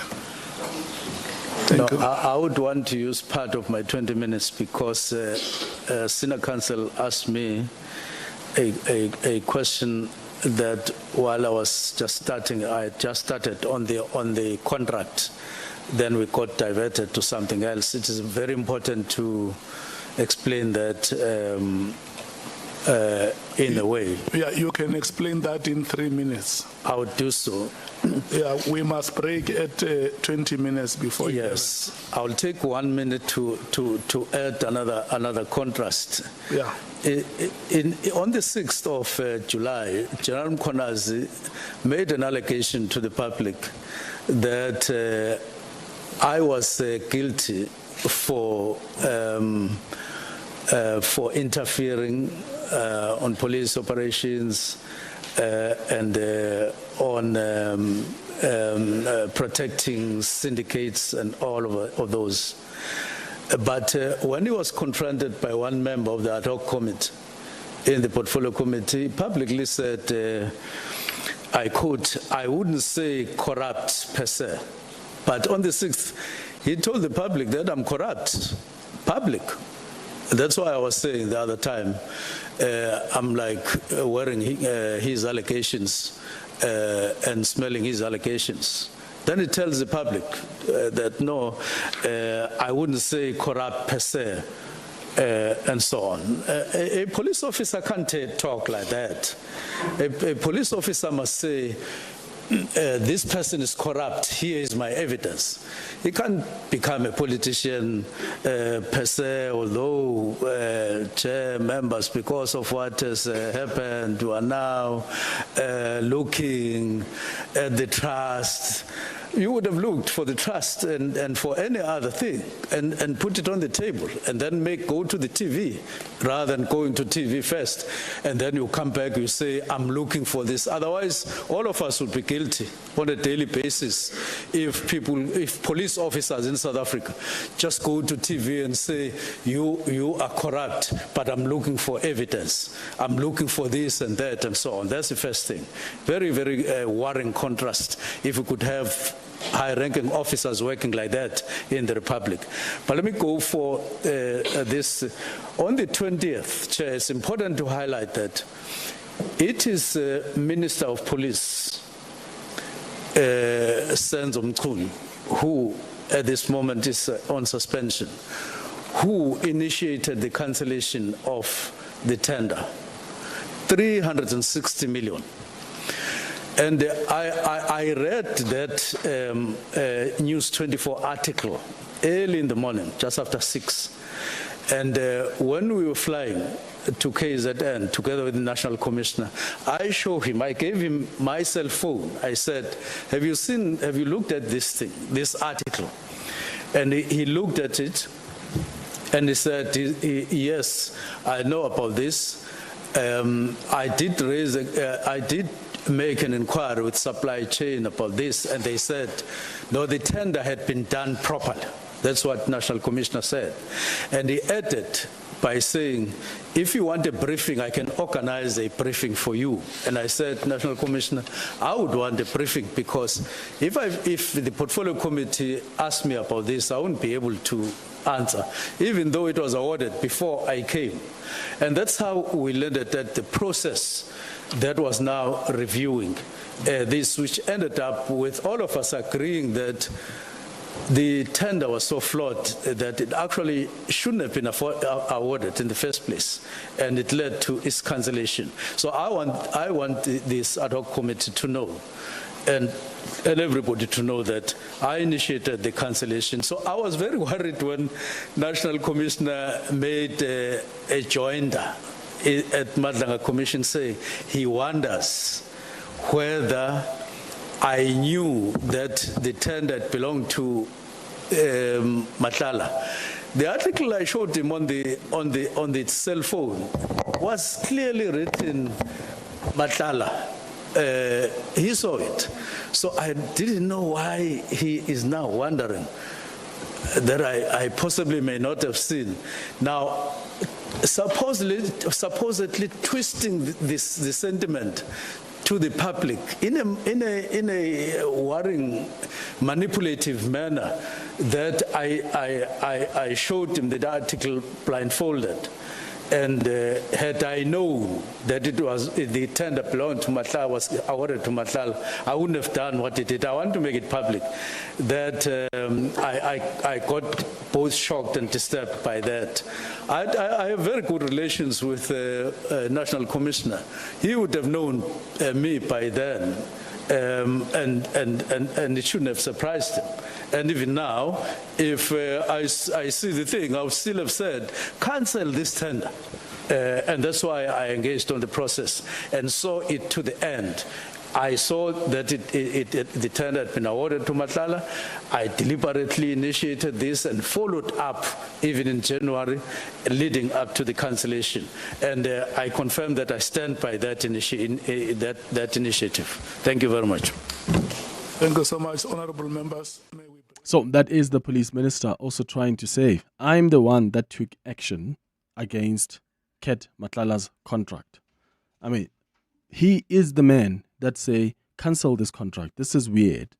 Because remember, what happened with Ket Matlala was that Ket Matlala, who was clearly besties or very close relations with Bekitele was the police minister at the time, gets this 300 million rand or so contract. And then questions then get asked around what process was followed for Ket Matlala to get this SAPS contract, multi-million rand SAPS contract. And then an investigation is done. There's a report that's given to the police commissioner that, there are things here that have not really worked out well. The National Police Commissioner waited, how many days did he wait? Probably over 100 or over 90 days before he acted on that report. Why was that the case? As a result, there are monies that were paid to Ket Matlala because he continued to somehow provide services. Now 50 million rand or so was paid to Ket Matlala. Why didn't the National Police Commissioner act immediately? Why didn't he act immediately after that report came and said, there are questions here around this contract? Whatever you will disagree with this police minister on, at the very least, you've got to recognize that he is the man that stopped that contract in its tracks. When some within the SAPS were busy dragging their feet. He's now going to get some really tough questions from members of parliament about what he has said so far during his testimony. It's 14 minutes before 11. What you're hearing isn't a traffic accident. It's not panic braking. It's our amazing car-stopping 40th birthday deals. For a limited time only, Auto & General is offering great savings with our 40th birthday Ruby deals. Celebrate with us by visiting autogen.co.za for great personal and business car insurance savings. Auto & General, never not there. Auto & General is a licensed non-life insurer and FSP. T's and C's online. Offer available for a limited time only. Stamina Grow is a 5-in-1 supplement with amino acids, antioxidants, B vitamins, and other essential vitamins and minerals. Stamina Grow helps promote energy, well-being, immune defense, and mental vitality. Stamina Grow, 22 years of supporting Mzansi. Ranked amongst the top 5 best-performing multivitamin brands in SA. Stamina Grow. Grow for it. Running a business is tough. You need tools that just work. That's why more South African businesses are switching to Mac. At iStore, we make it easy with 4,000 rands in added value when you switch. That's 3 years extended warranty and remote tech support, leaving you to focus on everything else. Switch to Mac with iStore, your expert partner. T's and C's apply. Mac at iStore. Run smooth as business should. In fitness, as in finance, endurance is key. If you're 55 and older, you can get an interest rate of up to 10.47% with a Nedbank Electronic Optimum Plus account. Now feel the earn. Invest in under 2 minutes on the Money app and get money fit with Nedbank. See money differently. Nedbank. We're licensed FSP and registered credit provider. T's and C's apply. For more info, visit nedbank.co.za. 7:02. The Clement Manyathela Show. Let's walk the talk. 12 minutes before 11 o'clock. Let's take you to the Madlanga Commission. There are witnesses there that have been testifying. These are detectives who arrested Ket Matlala, who were involved in some really critical investigations that have led us to now understanding, as per what General Mkhwanazi said, this criminal syndicate that seems to operate with the help of the police and some other actors within the criminal justice system. It's now, having addressed the DPCI guys, going back to the operation that was happening inside, we had the noise of the hoovering helicopter that was hoovering so low over the house. We thought maybe it was just passing, but then it just made turns, maybe for about 10 minutes to say what was happening now. Then I came out to see what was going on, then I could see that that was a police helicopter, not SAPS, but it was a traffic helicopter that was just hovering so low over this house. And then we thought there's something really happening. And we reported that because we were now having our commanders that were in somewhere that we were reporting this situation to them. This is what is happening now. Can we get protection? Because on that one, I really asked for protection to say, I think we'll have a problem here. Can we maybe have a reinforcement? I understand that we had a TRT that were giving us protection and protecting the scene and all that. But now seeing a helicopter above, you can see now you are going to be outnumbered because these people now are airborne, you are down. You need to report this. What is happening? Are we even going to take this person out of this house? And then calls were made to our commanders to say, this is what is happening now. Then they said, no, just look at the situation, see how it unfolds, then you report back to us. And then, but anyway, if you need help, we will be there. So that was happening. That's what was happening, and I just should say that the hoovering of the helicopter and then the visit by the DPCI members told us or showed us that we were dealing with a person that was of a different caliber from the suspect that we usually used to arrest. Because this was not our first arrest, this was not our first operation. We were used to operate arresting people on major cases, but this one was a different one. Do you know who was the person that was operating the helicopter? Yes, the person that was operating the helicopter was later identified because now we wanted to know in the weeks that followed to say, why was that happening? Why was helicopter coming to our arrest? Were they coming there to maybe take the Mlife away from us? Is there something that we need to worry about going forward? What it is that we need to do? Then we did our investigation that we could. Then we found that the helicopter was being operated by the gentleman that introduced himself as a Chief Provincial Inspector, George Raff. I cannot read this surname. Raftopoulos. Yes. And did he say on whose instruction he was there? Yes, he told us that he was coming from Gauteng traffic. Then he was requested by a certain colonel from TPCI to say he has received a complaint that there is bogus police in that address that we're in. Then he was sent to go check what was going on there. Can I just clarify from what division is Raftopoulos? He said he is based in Gauteng Traffic Police. Gauteng Traffic Police. And in your statement, you refer to a DPCI captain, not a colonel. Which one is the correct one? That will be captain.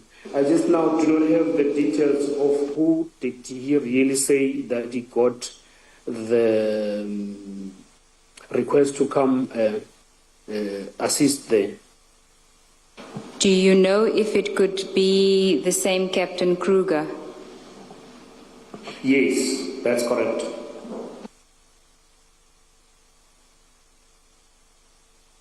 Witness A, at the time of the operation, this helicopter, were you able to identify where it was from? As in, it's a police helicopter, it's a provincial, I think you say the chief provincial inspector, that it came from province. Were you able to determine it's private or it's a state, one of the state agencies helicopter? Yes, we could, because we're doing this with the assistance with the members that were outside. They could identify that it belonged to traffic police. But when you looked at it as it was flying above, you could mistaken it as a police helicopter. Because initially I thought it was a police helicopter, like SAPS helicopter by that. But then we were told, no, this is not a police helicopter. This is a traffic helicopter, which was then confirmed by its operator, Inspector George. Yes.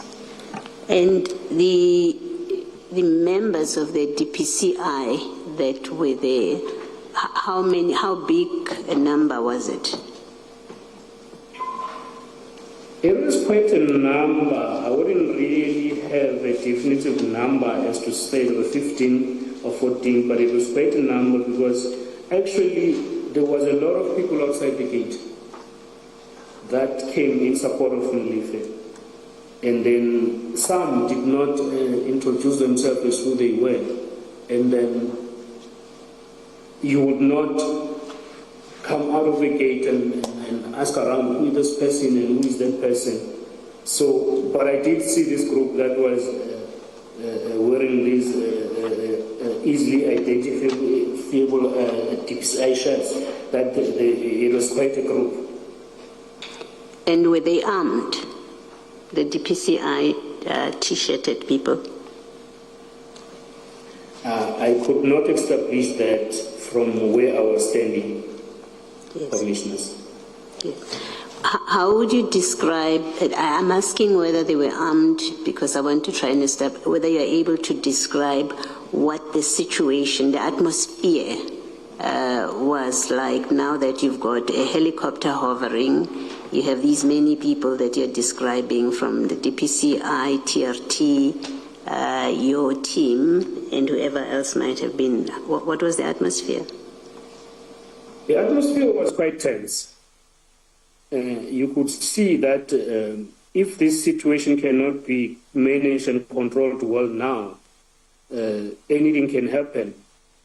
Even not only on this point, even before we could come to this place, you could see that it was a matter of minutes that things could go out of hand, because you had a suspect who was armed and then approaching the police. Then the police are also armed. So it was just a matter of who is controlling the situation better now. So the situation was volatile from onset up until the operation was called off. There was no time where you will say, now it's safe, I can sit down, I can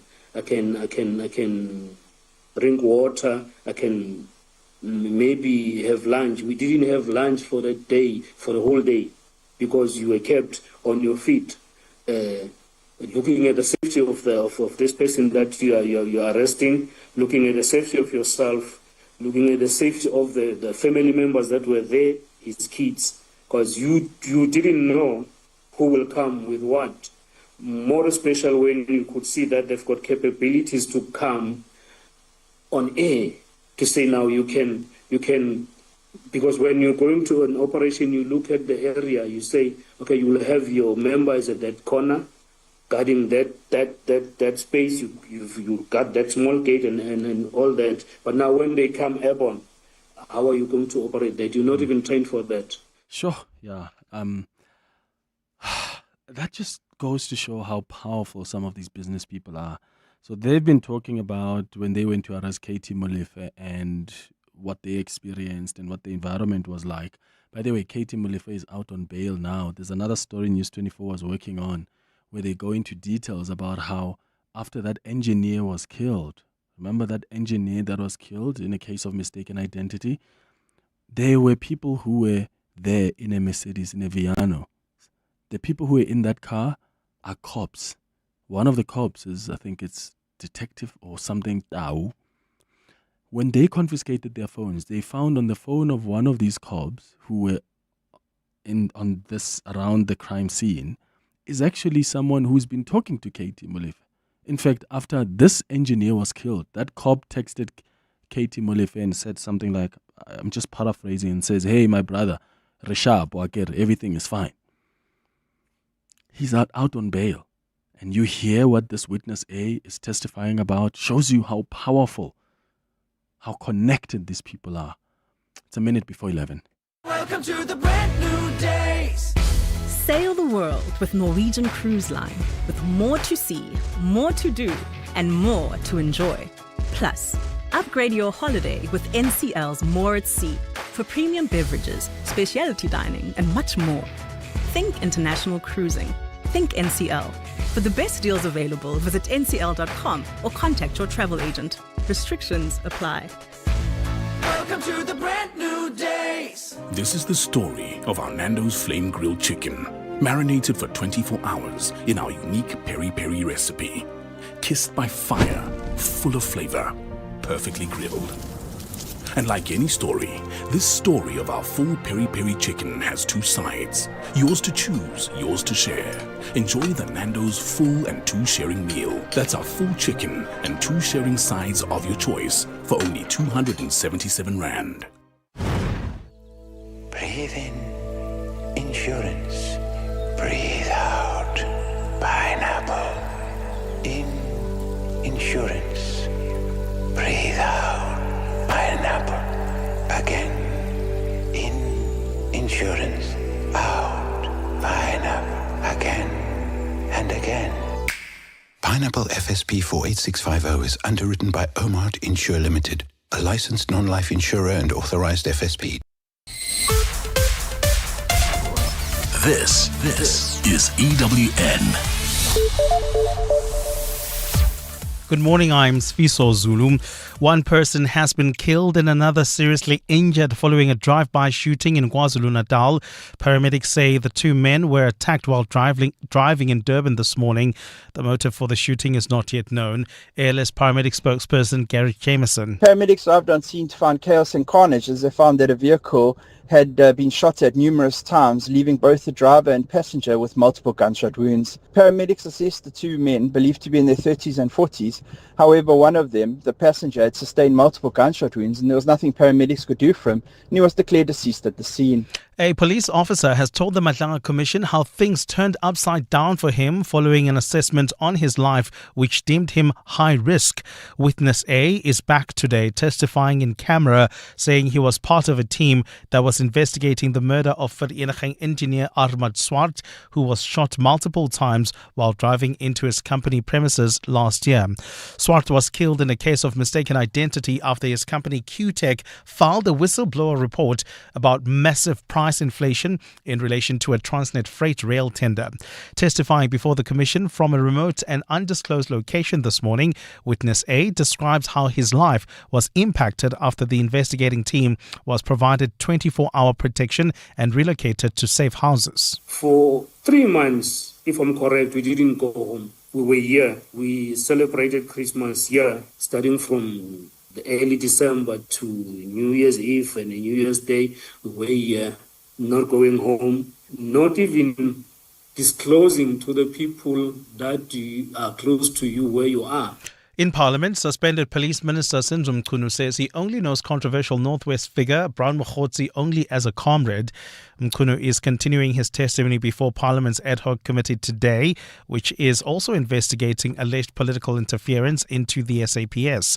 He's requested the inquiry to listen to his denial again before Parliament's Police Committee in March that he does not know Mokhotsi.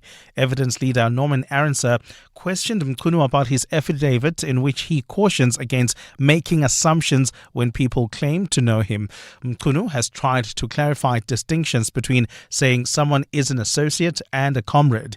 He says he did not lie before the Police Committee earlier this year. Now, what complicated things, in my view, is that when General Mkhwana made his statement on the 6th of July, he then tells the public something twisted.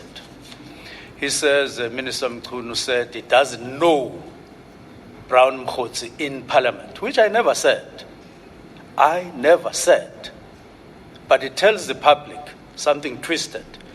Mchunu says he has known Mokhotsi as a comrade since 2017, but knows little about his personal life. I in the period, I've never asked him whether he's married or not. I've never gone to his home. I've never gone to look at soccer or restaurant. I've never inquired about his personal life, whether he's employed or not employed, because we just occasionally talk about this and that. Staying in Parliament, the inquiry into the Road Accident Fund will resume today with a focus on the non-payment of service providers and the fund's liabilities.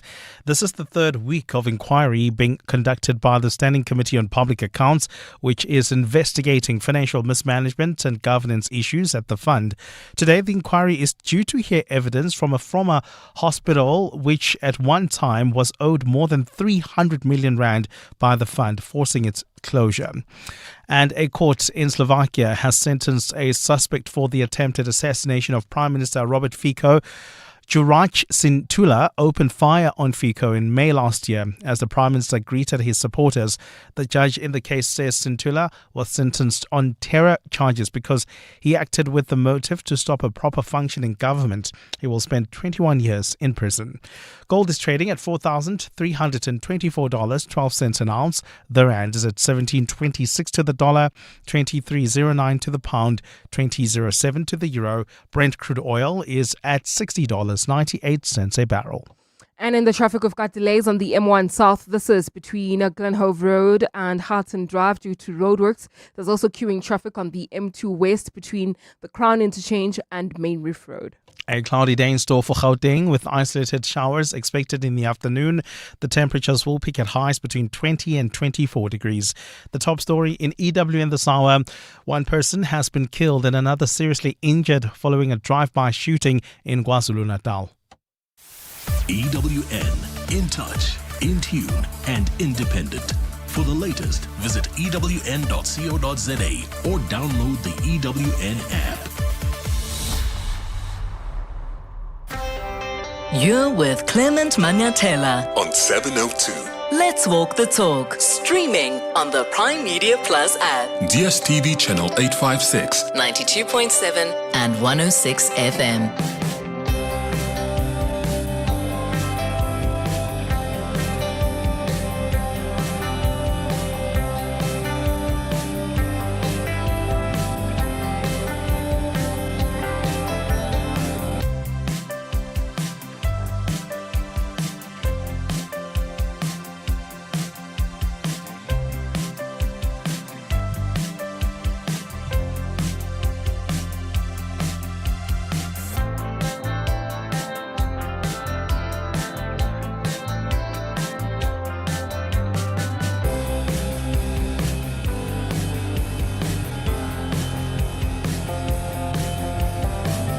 7 minutes after 11 o'clock. Dumelang, welcome to the third and final hour of the Clement Manyathela Show. We've been hearing from the parliamentary inquiry. Senzo Mchunu has concluded his evidence in chief. He was being led by the evidence leader. And now what follows is the question and answer session from the members of parliament. I must say that I've got more hope in the parliamentary inquiry than the Madlanga Commission. I've just been disappointed in just a lack of probing from the Madlanga Commission. So it's almost like they're doing this so that allegations are just simply made and let's move on to the next allegation. There's no proper probing of certain things, certain information that's provided, certain information that is not provided. And honestly, so far, and I even spoke about this last week, been impressed by some of the members of parliament. I mean, this Ngola guy from the ANC, Julius Malema from the EFF, there's a gentleman from the MK party as well. They have been putting up some really tough questions at the parliamentary inquiry towards the people who are on the hot seat. And I don't doubt that they're going to do the same with the police minister now. And when you switch over to the Madlanga Commission, you just hear them. They just want the witnesses to make statements and allege things and accuse people of things, and then they move on to the next page of their statement. And my hope now at the Madlanga Commission is in the cross-examination. I'm hoping that when that happens, then that's somehow going to excavate and try and be intentional about finding the truth. It's time now for our World of Work feature. 702 World of Work. So today on our World of Work feature, we are having a conversation about workplace comfort and ergonomics. I mean, the science of designing work environments that fit the physical and cognitive needs of workers is what ergonomics is about, right? And the goal really is to optimize the relationship between the people, your employees, you as an employee, and your tasks. The tools that are available, the workplaces, you want to reduce the risk of injury, you want to enhance overall well-being. So those are the things you've got to consider when you are even thinking about work environments, right? And we spend a lot of our working hours at work sitting, right? We're probably typing, scrolling, some of you are doing other tasks, but you're not thinking twice about what all that does to our bodies or even our minds. But as more people juggle between home offices and shared spaces and digital screens, there is this question emerging. What does real comfort at work actually mean? We've invited Andries Berger, who is the CEO of Check for SME, to guide us through this conversation. And I'm interested in what makes work comfortable for you. Like, what matters most to you in the workplace for you to say, there's comfort here. There is a conducive environment that's created for me as an employee. Give us a call on 011-883-0702. WhatsApp's on 072-702-1702. Andries, thank you so much for making time for us. Good morning. Good morning to you, Clement. So when we talk about work or comfort in the workplace, I mean, some of us will often reduce it to furniture and the posture of that environment. But what else do we need to consider when we talk about comfort in the workplace? Clement, there's quite a few things that you have to look at. The OSAC is very, very clear that you have to look after your workers. The first part of the OSAC says that it's the employer responsibility to make sure that the health and the safety of his people are looked after. Now, when you look at ergonomics, it goes further than just sitting. Most of us, the newest stats comes out, the people that are sitting, and most of us sitting about 8 hours a day working, is becoming actually worse than smoking. So ergonomics is about creating a situation where your environment is good for your body. Now, if you go back from Allah to, my wife says, always go back to the Old Testament. You go back to the 1980s and you worked under the mines. These trains, you look forward, but the train moves right. So you have to bend the whole time. And if you ever look at many of the people working, the way they're sitting, the way they're breathing, the way their screens are, and then, of course, cell phones, the ergonomic position is busy catching up with them, that they form this bubble in the back of their head. If that causes major headaches, and that their bodies are not designed to sit the whole day. We have to move around. So one of the things that many of the guys are doing to prevent this fatigue of the eyes and the fatigue of the body and the fatigue of the neck is actually getting up or tables that is higher and just walk around and do the right breathing. It's really, ergonomics is a thing that affects the entire body. If you have a look at people that stands again, if you don't have the right shoes on, those people get major issues with the lower back, they get issues with their feet. And that's a basic ergonomics. Ergonomics is about looking after the environment that you work in so that you are able to produce or perform without getting hurt. That's health and safety for you, and that's environmental economics for you. Anything else that I can help you with? And when we talk about economics, I mean, that's often seen as a luxury or something for big corporations. How do smaller organizations or even remote workers begin to prioritize comfort without breaking the bank? And what do you say to some companies who think, when we use terms like that and, what they come with in terms of our expectation as an employer, that's not for us as a small company, or what are the benefits that come with that? What do you say?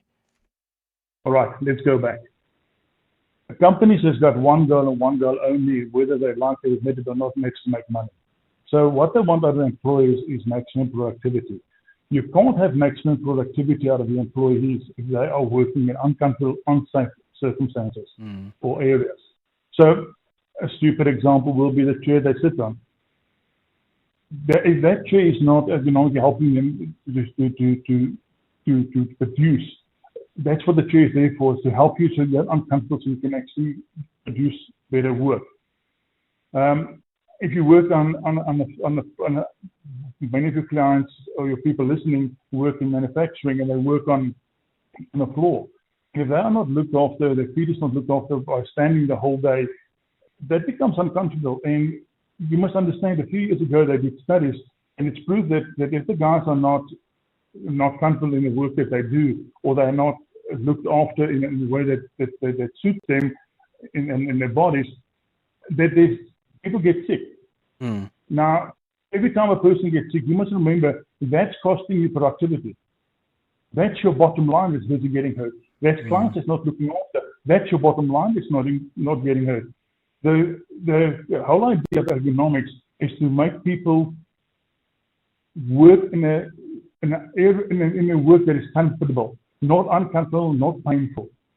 Because if they can do that and they can do the work without pain, remember, it doesn't matter the size of your company. Bigger companies may have bigger budget, but small companies, just upgrading your chair. Let the guys walk around a little bit. That sounds like stupid things, but these things help. And train your people.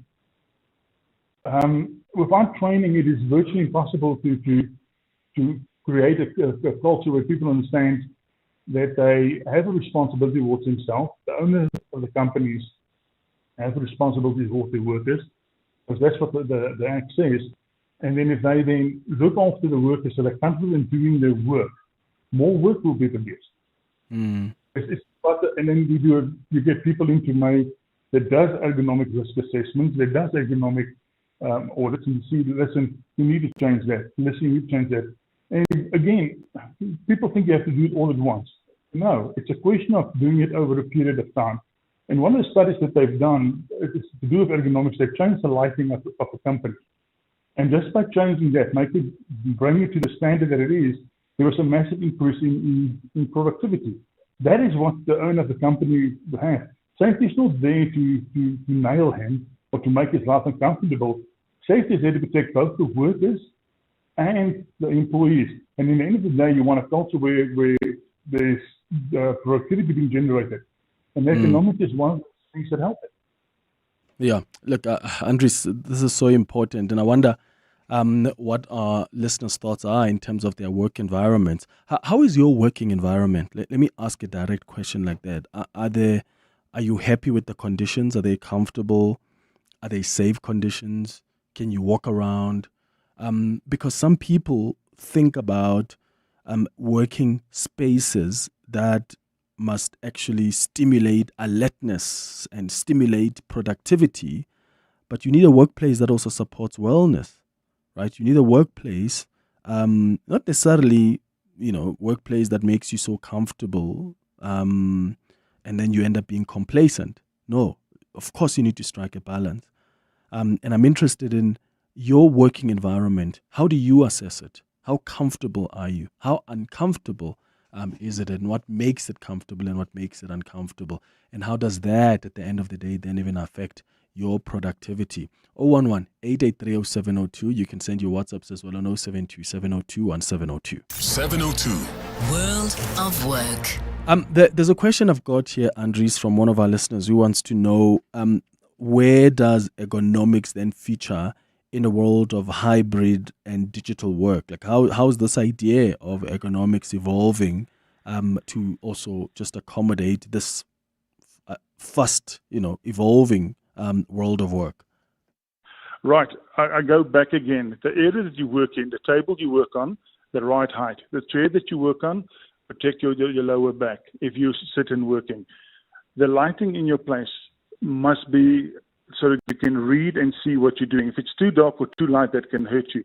Clearing, if you have an open window of sun coming in, again, that makes a problem. Noise. All this affect the way that you work and the way your body reacts to your environment. Now, yes, the person asking about digital, I think only the guys working on factory floors get away from that. The rest of us are behind our cell phones or behind computer screens. The idea here is to lift the computer screen so that you have a level to your eyes, so you don't bend down and hurt your upper back and especially your neck area. That is, for the digital guys, have a look at that. And then especially for the digital guys as well, lift your bench if you can, sometimes stand, sometimes walk around, and look at your breathing. One of the things that we really, really forget, and part of ergonomics, is just to breathe when we work.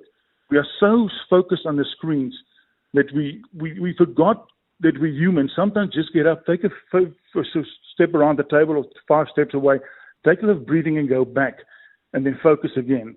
And again, most of us can focus for about 25 to 30 minutes. If you're a doctor, you can go to 3 hours, but the rest of us, you need to take a break after 20 to 30 minutes, just a small break, refocus and come back. That will help with your productivity. That will help your body to move around. Your body is made to move, so we have to move. And like I said earlier, the fact that we keep on sitting for long periods of time is worse than the old days of smoking. So you need to get up and move. You will find that if you sit for very, very, very long periods of time, your feet start swelling up. That is not good for your health. Therefore, get up, walk around, focus that 5 seconds, just get away from it, go back and focus again. That's for that person that is on the digital side, please do that. It will make a massive difference to your work. Mm. Hi, Clement. Just in response to what the expert, your guest there, is sharing, we live in a throwaway society. So companies don't necessarily need you comfortable and able to stand for months or years to come. As soon as you're unable to, they'll replace you. So there's this conveyor belt of labor, and companies don't have to apply themselves to ergonomics or are making sure that places of work are ergonomically suitable to the workers. It's not. Can I? Yeah, can Andres, I, you can come in there. I want to respond. Can I take a few steps back? She's absolutely correct in her assumption in what she's saying. But there's a difference.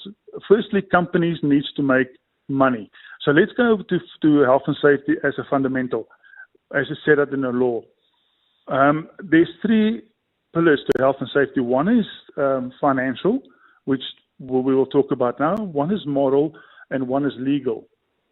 Companies that don't follow occupational health and safety Act, including your ergonomics, are in a situation they can get sued. That is just the way it is, because there's medical surveillance that you do on your people to prove that the person can prove that, look, I've been hurt by my work.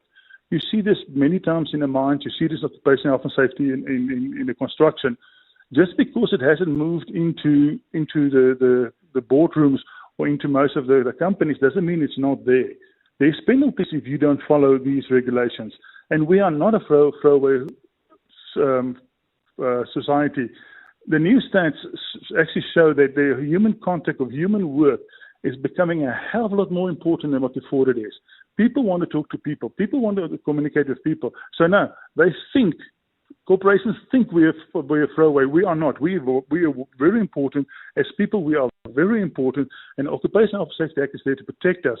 And no, we're important. The hell with what they think about us. We are important. So the ergonomics, the bottom line for companies is there's a moral reason for them to do it. There's a financial reason for them to do it. They want to make money and be competitive. You need the right people to make money. You need the right people to be comfortable to make money. So no. They will, and there's a legal reason that the law states that they have to do it. So, and we're not a throwaway society. I disagree. We are, as people, are important. No, the hell with that idea. We're important. The companies must understand that we're more important than AI, more important than anything else. We are the ones that keeps the companies running. Mm-hmm. Another person says, "Hi Clement, please can you ask your guest there why don't we have the law that forces companies to consider ergonomics?" The law's there. Remember, wait. The law's there. Go back to the OSH Act. That's a problem. Let me. Clement, give me a second here to backtrack, if you don't mind. The OSH Act is split into a few areas. Firstly, the first part of the Act is the OSH Act itself. Then it's split into different sections, mostly about regulations for different areas. These include your general, your health, your mechanical, electrical, and noise. Ergonomics fall under that. And here's what the law says very, very clearly. An employer, the person you work for, has a responsibility to look after you as an employee. There is no such thing. The law is there. It's just the people don't know that the law is there and how to implement it. Now, the Department of Labor is supposed to implement this and go to companies and say, listen, where's your safety? Where is this? And if they can't produce it, there's supposed to be a process of dealing, because they fall on the third pillar of OSH Act, which is your legal side. No. Companies has a legal, very clearly. And there is hell of a big fines involved if people don't follow these regulations. If that person, there is an ergonomic regulation that protects people from being hurt at work. Yeah. But then someone else could argue that there's a difference between what the companies are legally obligated to do in as far as safety. Stop. No. Yeah? All right. Can I bring this to a metaphor to you?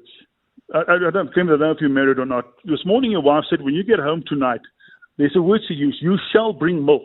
Uh-huh. Now, when you get home tonight and you didn't bring the milk, you shall be in trouble. The law is not that. There's two laws in South Africa that's very clearly, you are guilty until proved innocent. Mm-hmm. The OSAC is one that when they declare you guilty, and you have to prove your innocence. Everyone else is innocent to prove that you are not that you are guilty.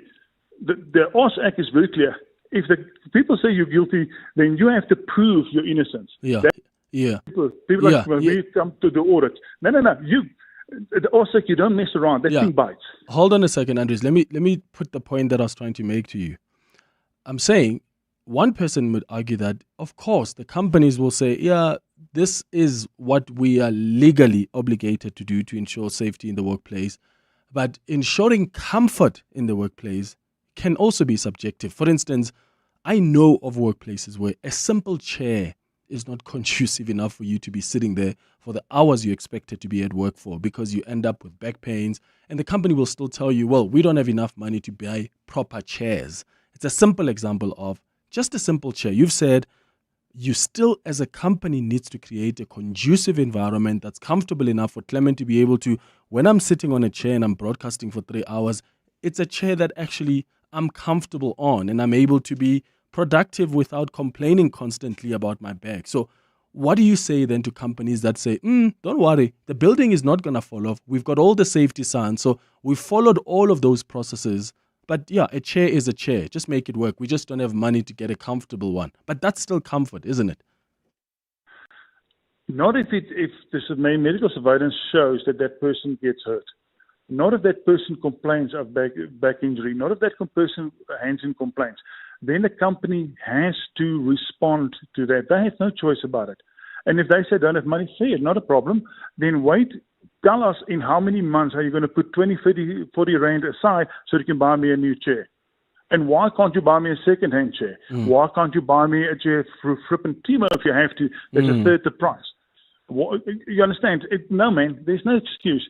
There's or you make a plan or you get into trouble. The OSAC is not, there's no excuses in the OSAC. I can't find any. Yeah. Hi, Clement. This is Tumi here. I think a very important part of that, the space of OHS and compliance. And in 2019, on the 6th of December, we as a country passed or promulgated the ergonomics regulations. So it's in place. It applies to every employer who could be exposing, and by the way, self-employed as well, people who could be exposing people to ergonomic risks. And ergonomic risks cut across every job, every industry. I must say, whether you work in the office, whether you're a pilot, whether you're a doctor, and that's what I always preach when I go out and do the risk assessments, and when I train on ergonomics, because it's a new sphere. Not that it wasn't there, but now specifically there is a compliance part of or required by the employer and the self-employed. Yeah, Dintle on Twitter says, Clement, at the beginning of COVID, we had a client who requested us to conduct an ergonomics assessment at the houses of employees who needed to be working so they can ensure safe work environments even at home. That's fascinating. Andries, someone wants to know if they work for a company that's not respecting these laws you've spoken about, what avenues are available for them? That's where it gets a bit hard. You can contact guys like me. And that's what I must admit, Clem, breaks my heart. I have many people phoning me with much more dangerous situations. And the only people that can deal with it is the Department of Labour. They're the only guys that can go and enforce this laws. And if they don't enforce it, everything else falls flat. I'm sorry to admit that, but I have had cases where people died. And I had to phone the minister himself and say, listen, you need to get people out to the site. And I have people phoning me in work conditions, and the only thing I can do is I can phone the Department of Labour and say, listen, there's a problem there. Can you please send your people there? That is the only option we have in this stage in time, except if you can have a medical thing and then move into the legal side and say that you are getting hurt by your work. But the Department of Labour, they're falling a few meters short right now. I'm very sorry to admit, and I'm sorry to hear of that the guy asking questions. My heart bleeds for him, but I've run into so many walls of the Department of Labour when it comes to people getting hurt. I almost don't want to do it anymore. Yeah, look, Andries, what I'll do is we'll pass your details to this listener. Thank you so much for making time for us. Andries Berger, CEO of SHEC for SME. It's 11:31. Bali has the latest in Eyewitness News headlines. Good morning. Thanks, Clement. Good morning. One person has been killed and another seriously injured following a drive-by shooting in KwaZulu-Natal today. Paramedics say the two men were attacked while driving in Durban this morning. The motive for the shooting is not yet known. A police officer has told the Madlanga Commission of Inquiry how things turned upside down for him following an assessment on his life which deemed him high risk. Witness A is back today testifying in camera, saying he was part of a team that was investigating the murder of Vereniging engineer Ahmed Swart, who was shot multiple times while driving into his company premises in April last year. And Parliament's Higher Education Committee is expected to visit the University of Fort Hare in the Eastern Cape today following recent protest action. 2 weeks ago, students embarked on demonstrations over poor governance and management. They also were calling for Vice-Chancellor Professor Sakela Buhlungu to resign. Those are the headlines, this EWN and more at midday or as it happens. EWN Traffic. This EWN Traffic is brought to you by cars.co.za. Let's find what moves you. Amu, how are we looking? Well, Clement, we still have got roadworks causing most delays this morning. If you're traveling on the M1 South, particularly between Glenhove Road and Harton Drive, do you expect heavy traffic volumes due to roadworks, as well as on the N3 North between Marlborough Drive and the Baklu interchange while heading towards Amalgam. Do expect delays on the M2 West between the Crown interchange and Main Riff Road, and there's also queuing traffic in Devland. This is between the N1 and Union Avenue, and that's due to long-term roadworks as well as faulty traffic lights right at Union Avenue. So please be on the lookout there and continue driving with care. Otherwise, that's your last traffic update from me, Mo Ramela. Otherwise, Karabujali will have your next update from the top of the hour onwards. Stay tuned. There's more EWN on air, online, and on the EWN app. 8 out of 10 radio listeners suffer from CAR, or car advertising on repeat. Symptoms include fatigue, anxiety, and confusion. With so many car ads coming at you on your daily commute, buying or selling a car can feel overwhelming. But there is a cure. Cars.co.za. Whatever car you want to buy or sell, cut through the and just go to Cars.co.za and let's find what moves you. Cars.co.za. John Perlman. Weekday afternoons, 3 to 6. You ultimately are hoping, as with all the other B20 ideas, that they'll filter upwards and become part of the larger conversations at the G20. I mean, how do governments and others who are in as part of the conversation around the B20, what contribution can they make? I don't think it's a South African problem. I think, these conversations really start shaping how we put policy together. They also start shaping how we collaborate together across multiple sectors. John Perlman. 3 to 6 on 702. Mzansi, Powerball just got bigger and the stakes even higher with a mind-blowing 160 million rand estimated jackpots this Tuesday. Play Powerball for an estimated 160 million rand jackpot today and you could win one of the highest recorded jackpots in the country. Buy your tickets now in store on nationallottery.co.za, the mobile app, cell phone banking, or simply dial *120 *7529# for USSD. Panda Pusha Play. Players must be 18 years or older. Play responsibly. Ituba is the proud operator of the National Lottery. Psst. Hey, no longer feeling like the man you used to be? The man who introduces himself and people say, I know. The fact is, 95% of men with low testosterone go untreated. Vitamin High Performance Supplements for men helps recharge energy, regain lean muscle, and reload performance. Available at all good pharmacies and Vitalamin.co.za. Vitalamin. Don't get older. Get better. Feel the rhythm of summer at the Old Mutual Music in the Gardens, featuring Mikasa and Jazeel Brothers, live on Saturday, 25 October at the Walter Sisulu Botanical Garden.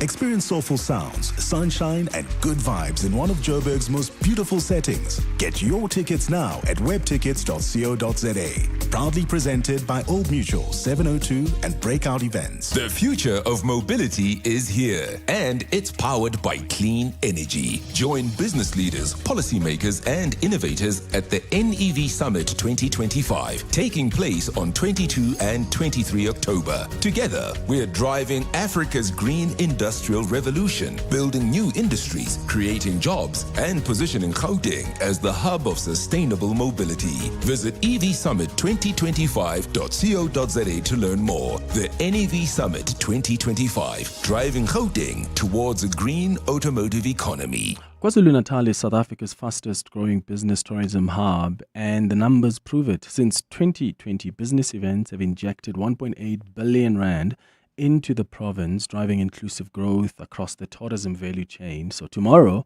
702 is in conversation with the KZN Tourism and Film. Find out how KwaZulu-Natal is building Africa's global gateway for business. Don't miss 702 in conversation with the KZN Tourism and Film tomorrow on 702 Drive with John Pellman. 702 Health and Wellness. 23 minutes before 12 o'clock on our health and wellness feature this morning, we're discussing multivitamins and how they can help fight year-end fatigue, because we're getting closer and closer to the end of the year, and I know a lot of us are fatigued. In fact, some people were fatigued from 2 months ago already, because it's been such a hectic year, right? How have you been managing with year-end fatigue, and what have you used to try and get yourself ready for the last 2 months or so of the year, where you are pushing until you probably go on leave if you'll be going on leave, or you go on holiday if you'll be going on holiday? Share your thoughts with us on 011-883-0702. The WhatsApp line is 072-702-1702. Kirana Ramsunda is the marketing manager at Innova Pharmaceuticals, who's going to guide us through this conversation, joining us in studio. Kirana, thank you so much for making time. Good morning. Hello, lovely to be here. Yeah, lovely to have you with us. So there are a lot of things people do, especially at this time of the year, to sort of have the boost and the energy to push for a couple of more weeks. What is it that's best for us to do, though, to combat this year-end fatigue, especially when both the body and mind are feeling worn out? Yeah, so I think I don't know, but we can totally relate. So we do have an amazing brand, Stamino Grow, that can help with, and it has so many benefits to help you manage the year-end fatigue.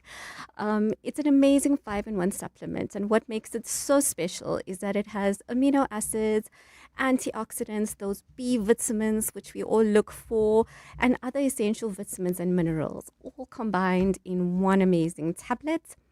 This helps to promote energy, your general well-being, supporting your immune defenses, as well as your mental vitality. And we know that's where we really struggle at this time of year. And how does that tie with that 22-day fitness challenge? The good news is that Stamino Grow turns 22 years of age this year, a proudly South African brand, and it's ranked amongst the top 5 performing multivitamin brands in South Africa. So being 22 years old, we really want to shout out, celebrate Stamino Grow as best as we can, and know the difference that it's made to South Africans' lives. There are many people who start talking supplements when they are already feeling exhausted. Is that too late to start, or can the body still benefit meaningfully even when you start with these vitamins when you are already exhausted and feeling worn out? My advice would be to rather go on a multivitamin regime and stick with it. You know, sometimes you don't always take one tablet and see a benefit today. Hence why the health and wellness challenge is to help us at any point that we are facing now, whether you may be a fitness enthusiast or maybe we've fallen off our goals and our steps for this month. You need that support to help you to get back on it, and that consistency in your regime. And of course, there are many supplements on the market that are promising energy, vitality, and consumers are always wondering, okay, where do I go? So how can consumers, people listening to us now, sort of discern which products are truly effective and which ones are safe? I think 100%. There's some amazing choices and, on the markets, and there are a lot of products to choose from. But what I can say is to pick a product that comes from an ethical company. It has all of the studies and backing behind it and behind the formulation. And I think that's where Stamino Grow and coming from Innova Pharmaceuticals really comes to the forefront. But yes, it is a very cluttered space, so we must make informed choices when it comes to what we take. Yeah, and when you take the supplements, is it best to stick with one, or are there risks involved in combining multiple supplements at once, or should one focus more, or have a more targeted approach? Because I've seen that sometimes that's what people do. They just mix up all the different supplements. 100%. I would actually refer you to your healthcare professional, because different people's bodies have different needs. And your doctor with testing would be able to know maybe there is an underlying healthcare condition. But for your general multivitamin needs, I would suggest a multivitamin. And if you are diagnosed with anything over and above that, speak to your healthcare professional. They would be the best ones to guide for a person's particular body type for their illnesses. What should they be taking, especially when they want to take more than one thing and combine them? Yeah. And so when you are taking, of course, what you told us about it as the supplements from Inova, is that it, or are there other things you need to do, like just beyond the supplements? Do you need to focus on lifestyle changes? Like, do you need to be sleeping a lot, hydration, exercise? Does that make a difference as a supplement? 100%. I think we would all love a magic pill to solve all our problems, but unfortunately, we have to focus on our total well-being. In order to feel our best, we know that you need the rest. You need to be eating what works for your body. You need to be, doing your exercise, living a complete healthy lifestyle, which a lot of us sometimes with busy lifestyles and being at the end of the year where we're rushing and we want to push through, sometimes we don't always get to it. So I would suggest doing a wellness challenge and challenging yourself to make one positive change in your life, whether that's drinking enough water, whether it's getting enough rest and sleep so that you can feel your best self. Stamina Grow is your partner to help you to do that, but unfortunately it wouldn't solve all of the problems. Yeah. Someone else is asking on Twitter that, Clement, please ask your guest if do we only need the supplements, or can we get all the vitamins and nutrients we need as well from a balanced diet alone, or you need the two to work together? The two absolutely work synergistically. A supplement will never replace a good and healthy balanced diet, as well as your full fruit and veg and your meats and things. So hence I say it will not solve the problems, but it will help you along on your wellness journey. It will help you for whatever goals you have right now, whether those are gym goals, for your stamina, for your energy, for your vitality and well-being, and especially somebody who's even looking for immune support. Yeah, and where can people get Stamina Grow? At all good pharmacies, you'd be able to get them nationally. Wonderful. Kirana, thank you so much for making time for us. Kirana Ramsinder is the marketing manager at Inova Pharmaceuticals. It's going up to 15 minutes now before 12 o'clock.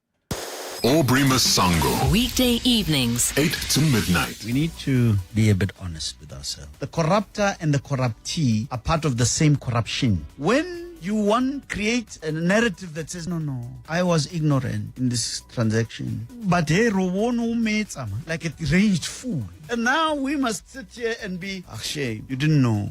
It's the fault of these ones. These ones, they are very bad. They corrupted me. No, Papa. Now go Metsa. You didn't care about whether or not you were ignorant or not ignorant. You ate. Aubrey Masango. 8 to midnight on 702. 702.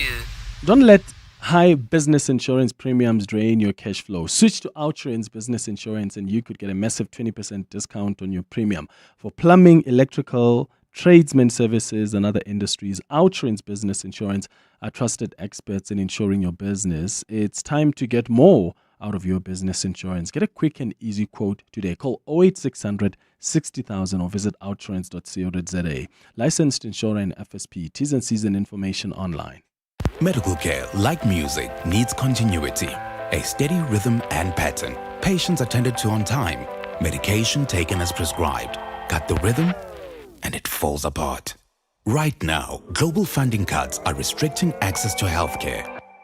With your support, Doctors Without Borders can continue to provide medical care to communities worldwide. Because medicine, like music, only works when uninterrupted. Doctors Without Borders. We go there. Time. When you're a kid, it moves slower than a sloth trying to get through airport security. There is just so much of it. Skip forward a few years to your 20s. Time is still your friend. It says have some balance. Go party and have fun. Then your 30s hit. And time suddenly steps on the accelerator like it's trying to catch a traffic light before it goes red. 40s.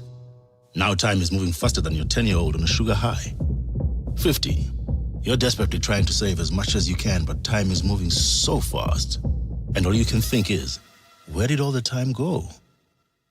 That's why after 50 years of investing, we've learned that time is the greatest gift of all. And the good news is, if you invest early, time gives you money.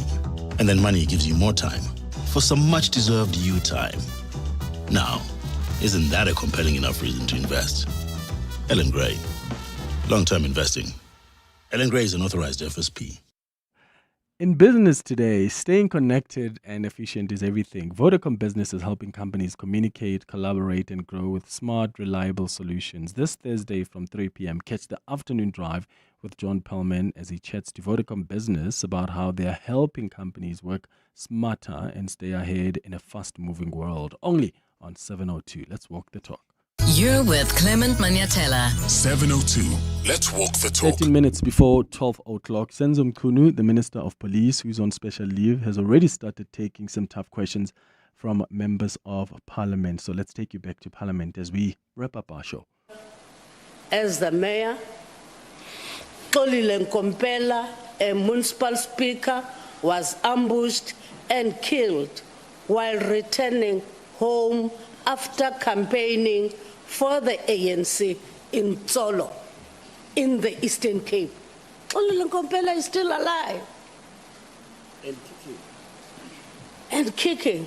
And the document here that is brought here to the Adhoc Committee, it reflects like this. Because if Xolile Nkompela can see this, you know yourself, Minister, you can say that it's me who said he has been killed. He's not killed because I was the mayor, he was the speaker. It in fact even reduces the number of the councillors that were killed and erroneously registered in the document as having been killed, which would increase the number. It means that the number of councillors... Was it not done deliberately? That were given a document to come to us, reflecting Xolile Nkompela being killed, so that we can say that it reduces the number, Minister. No. The report is not written by me. It's written by a global initiative.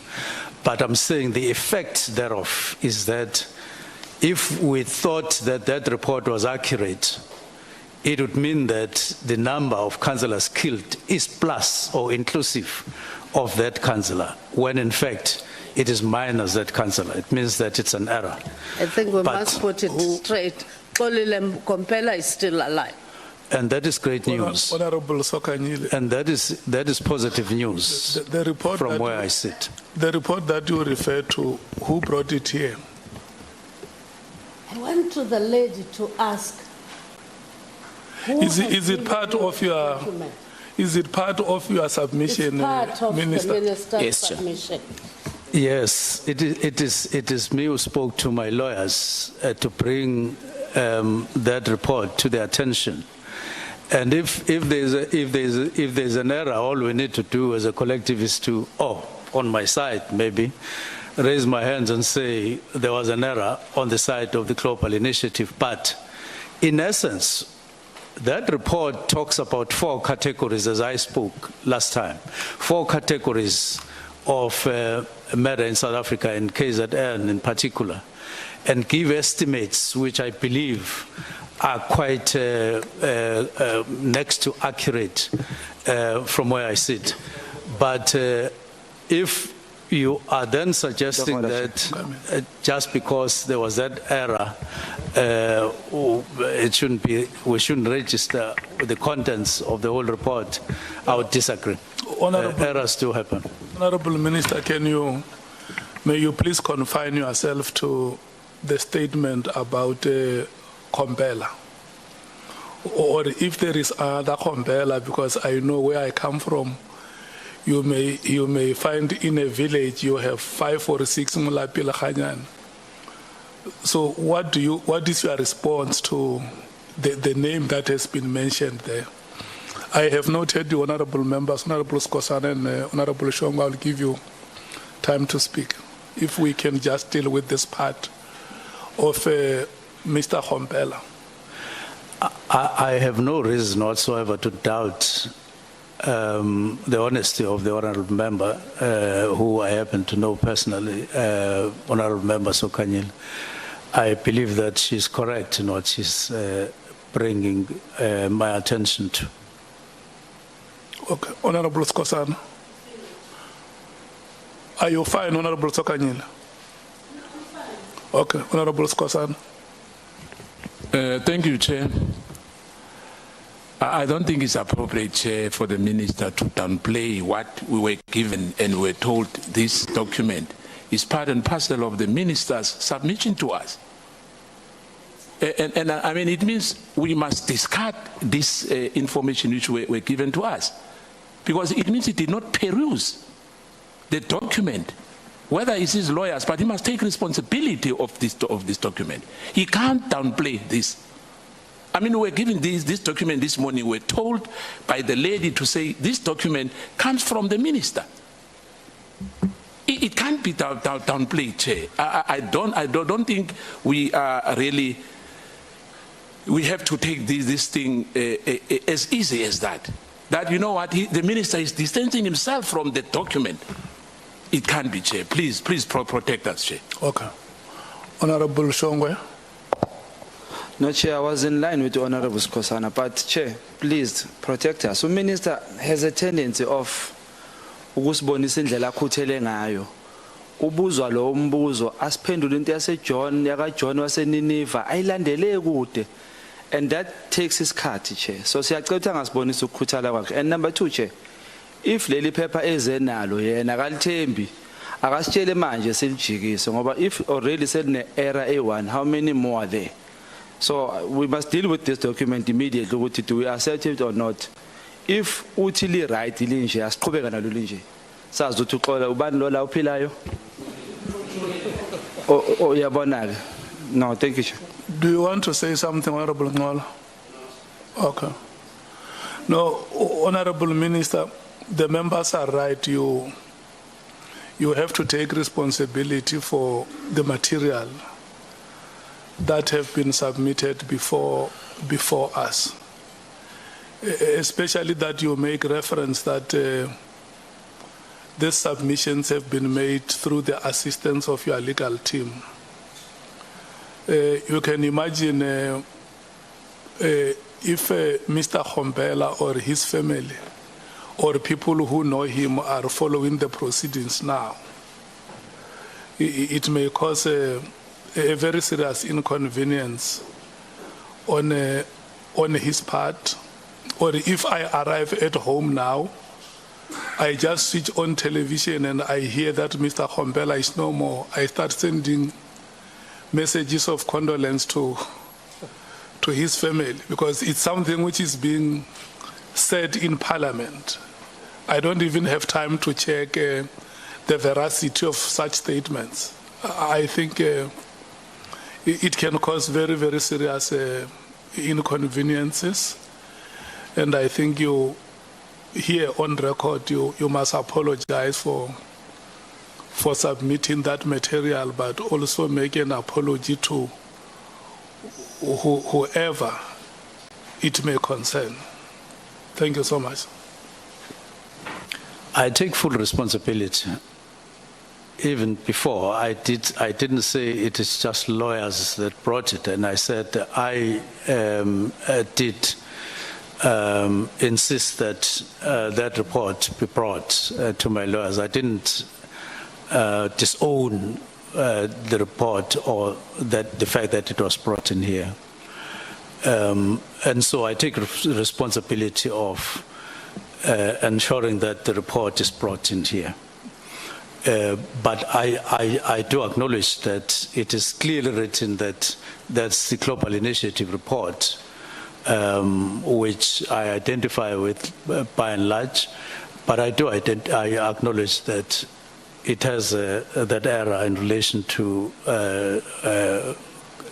Councillor Khompela, and for that I apologize to the family and anybody else whom it affected as such. It shouldn't have been that way. Thank you.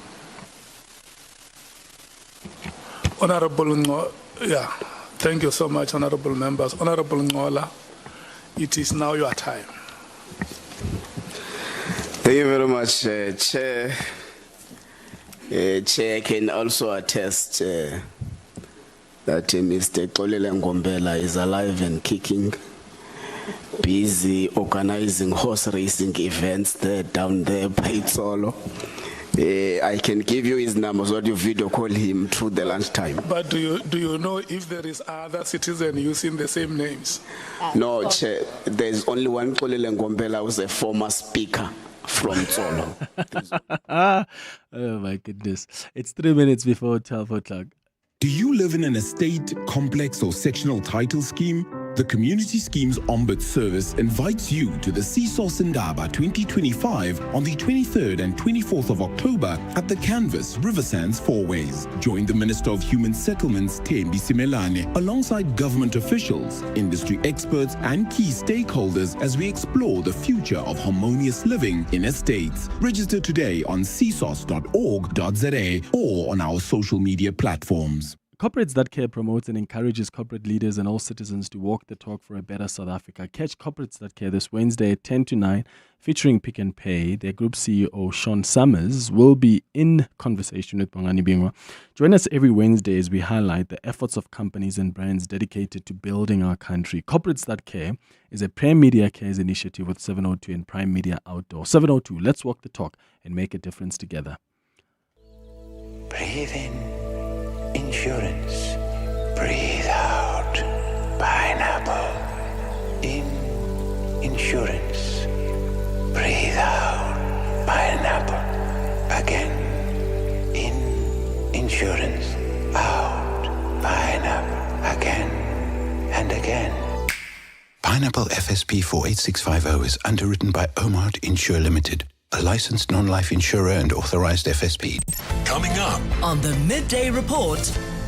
Jane Dutton in for Mendy Winner today. How are you doing, Jane? Oh, it's been such a juicy morning. It really, really Right? has. At the Madlanga and the parliamentary inquiry, but stuff coming out of the Madlanga Commission. Unbelievable. All of that linked to Transnet and the forged papers and real juicy information from Molefe's place. So we're going to be talking about that and obviously what's coming out of the Adhoc Committee. And speaking to Marion Tam, who reckons that this is the Gupta moment. But I'm wondering if that'll have any clout. And of course, today, I don't know if you still have nightmares. Matrics are starting to write today. I still have nightmares. Anyway, we're going to talk to a psychologist about what you can do to keep your head clear and what parents and friends can do as well to make it an easy journey. Yeah, because we can be that support system to the class of 2025. All right, that's what's coming up on the Midday Report. That and more with Jane Dutton in for Mendy Winner. Thank you for listening to the Tuesday edition of the Clement Manyathela Show. We're back tomorrow between 9 and 12. Have a beautiful day, my friends. Bye-bye. This is EWN. Good afternoon, I'm Bali Dlamini. Witness A has revealed to the Madlanga Commission of Inquiry how police raided the lavish Sandhurst home of Katiso KT Molefe last year. This formed part of an ongoing investigation into the murder of Vereniging engineer Ahmad Swart. Witness A says documents related to Transnet tenders and pages of signatures were recovered during the search and